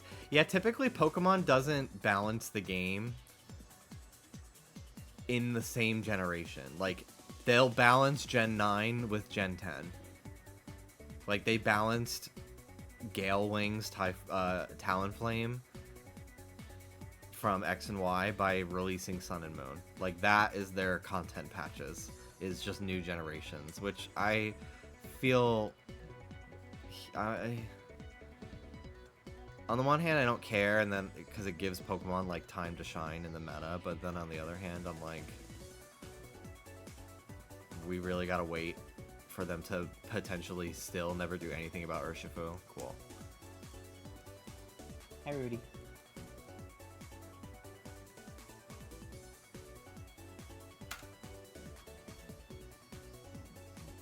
I've always wanted a pre-evolution that, depending on the gender, evolves into Tauros or Miltank. But I don't think of...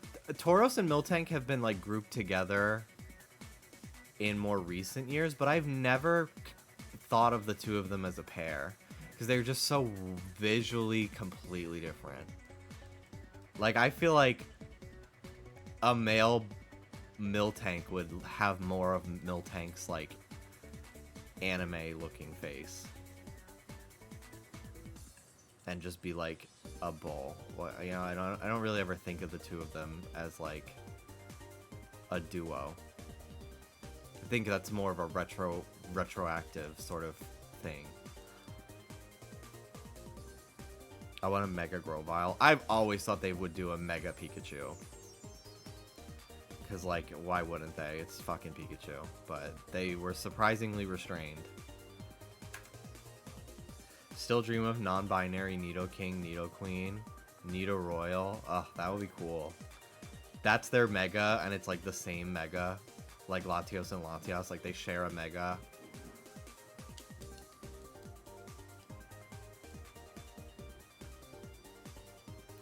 I think Eevee is a more likely candidate for a Mega than Pikachu.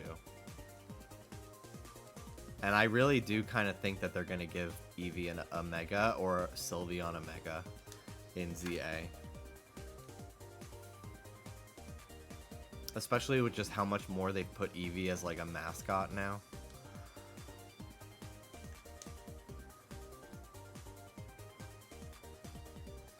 Want a Mega Grovyle even though that makes no sense. I love Grovyle so much.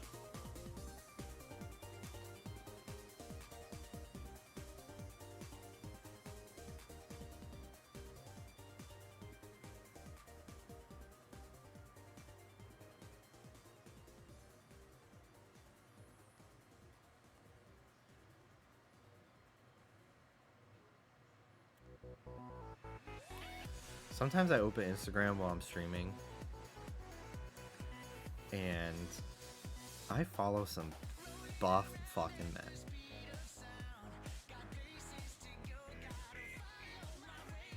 That's wild.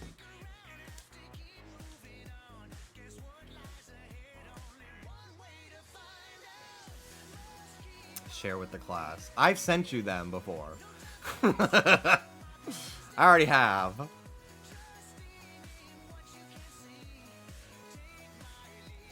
I wish we could have girl Gallade.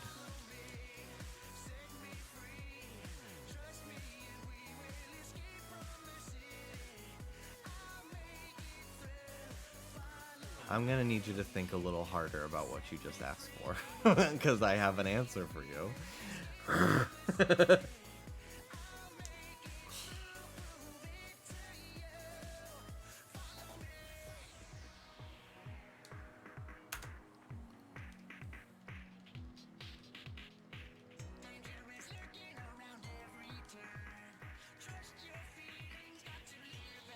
Isn't Iron Valiant just that? Literally Gardevoir. It's Gardevoir! Iron Valiant to me is a fusion of the two and is more non-binary coded. Miltank Tauros pre-Evo named Adorable. Shut up. That is so brilliant. That is so good.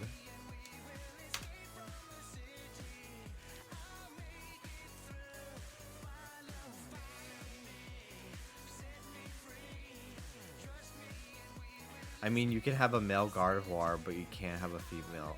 Yeah, I know. I know. I know. I read Bulbapedia too.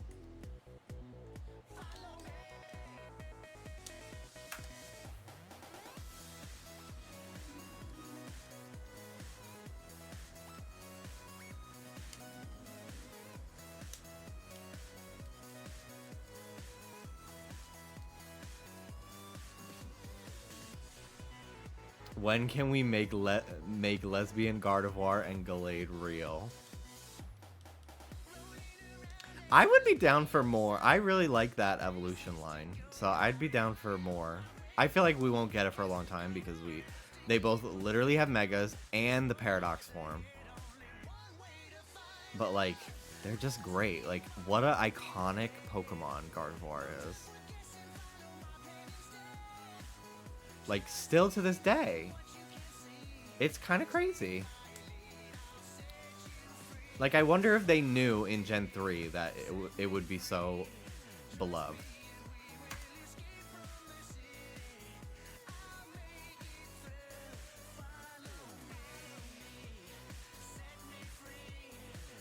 I think Game Freak wishes they could snap baby Pokemon out of existence. Like, why did we need a Azurill?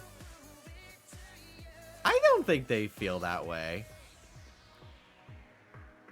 I do think that the Gen 3 babies are, like, the weakest of the group. Azurill and why not?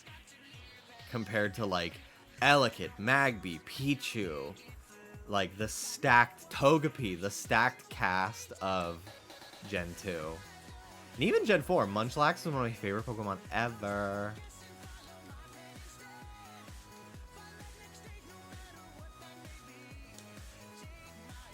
Mime Jr., yeah.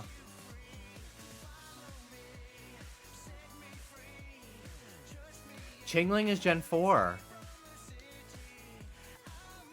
It's a baby of a Gen 3 Pokemon, but it's Gen 4.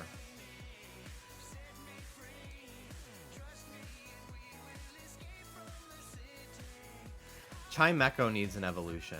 Not a Mega, of just a full-on new evolution.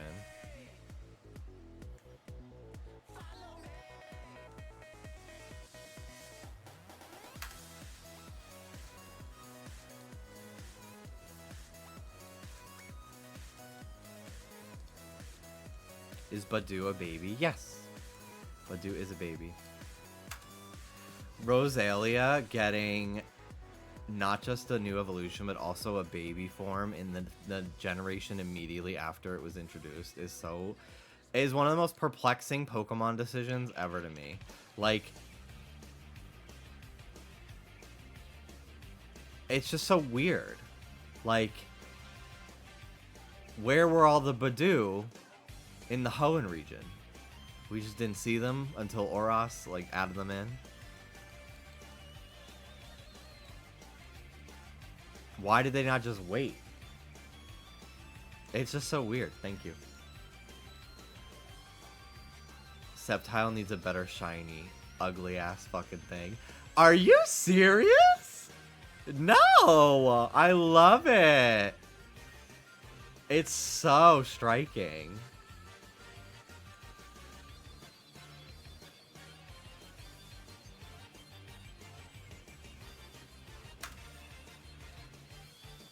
I don't really believe that. I just wanted a reaction. Oh, you'd be so good on Drag Race. The producers would love you.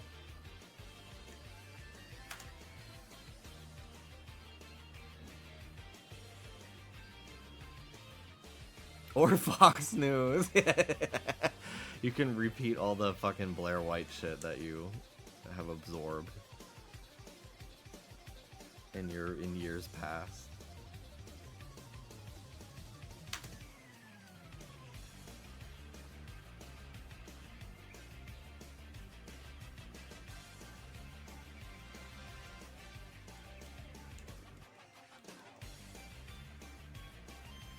Mega for Zangoose. Zangoose and Viper are good candidates for Megas because their main forms are just like so iconic. But I could see like an evolution that's like the king / queen of the horde of the tribe or whatever that also have insane beef with each other. But yeah, I could see Megas for them. I didn't religiously watch her. Let me make that clear. I kid. I kid.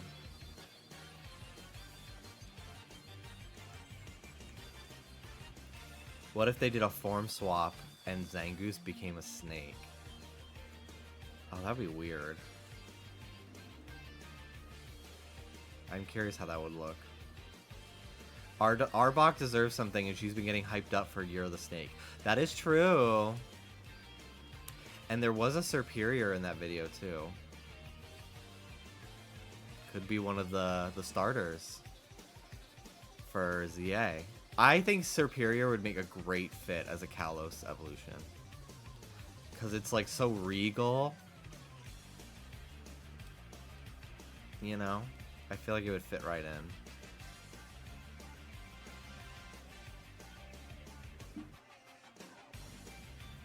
Yeah, Weezing got a regional.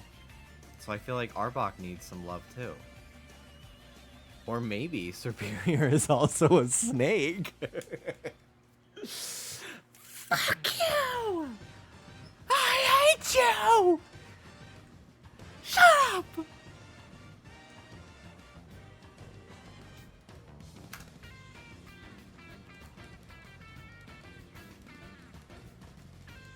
I'm gonna go to 1800. I'm almost there, and then we're gonna tap out for today.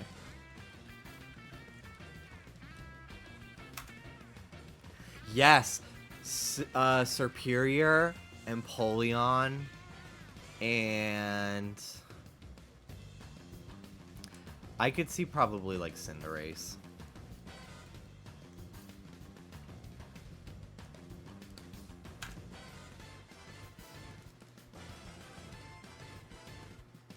Because it wouldn't be Blaziken, because Mega Blaziken will be in the game.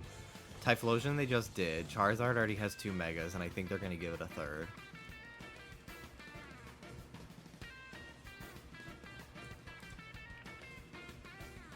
Infernape? I could see Infernape, because it's like a Monkey King from an old folktale.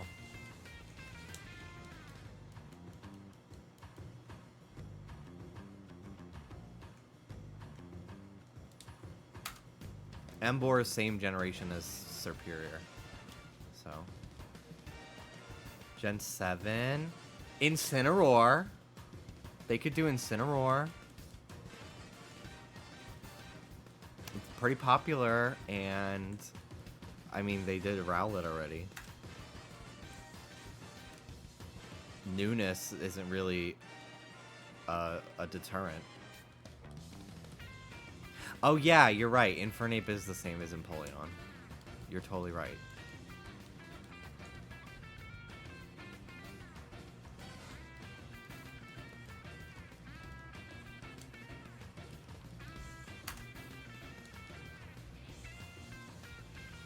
A second Incineroar has hit VGC.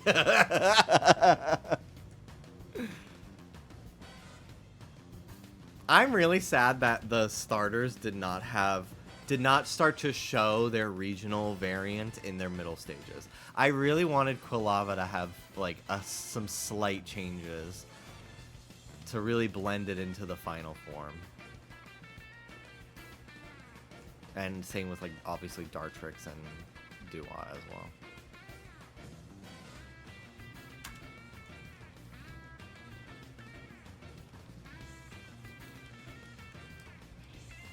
I'm so excited, yeah, for new shinies to hunt. I think it's going to be a good year for Nintendo fans.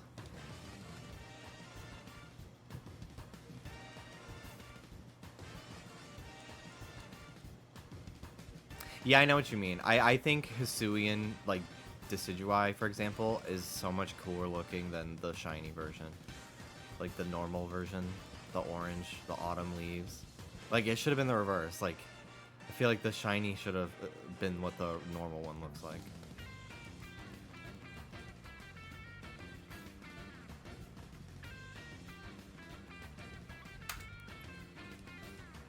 Alright, 1800.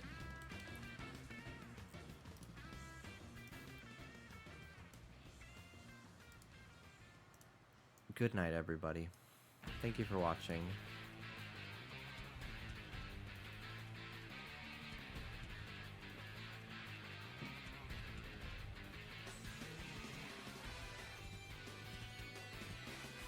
I should be live tomorrow. I'll probably just hunt more, because I've just been really enjoying doing this.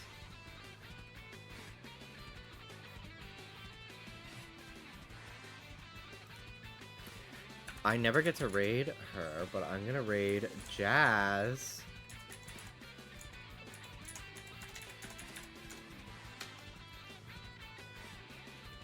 I think she's just getting into Fortnite. But because of time zones, I never really get to raid her, so I'm gonna raid her. Thanks for watching, everyone. Take care of yourselves. Have a good night, and I'll see you tomorrow. Thank you, Light.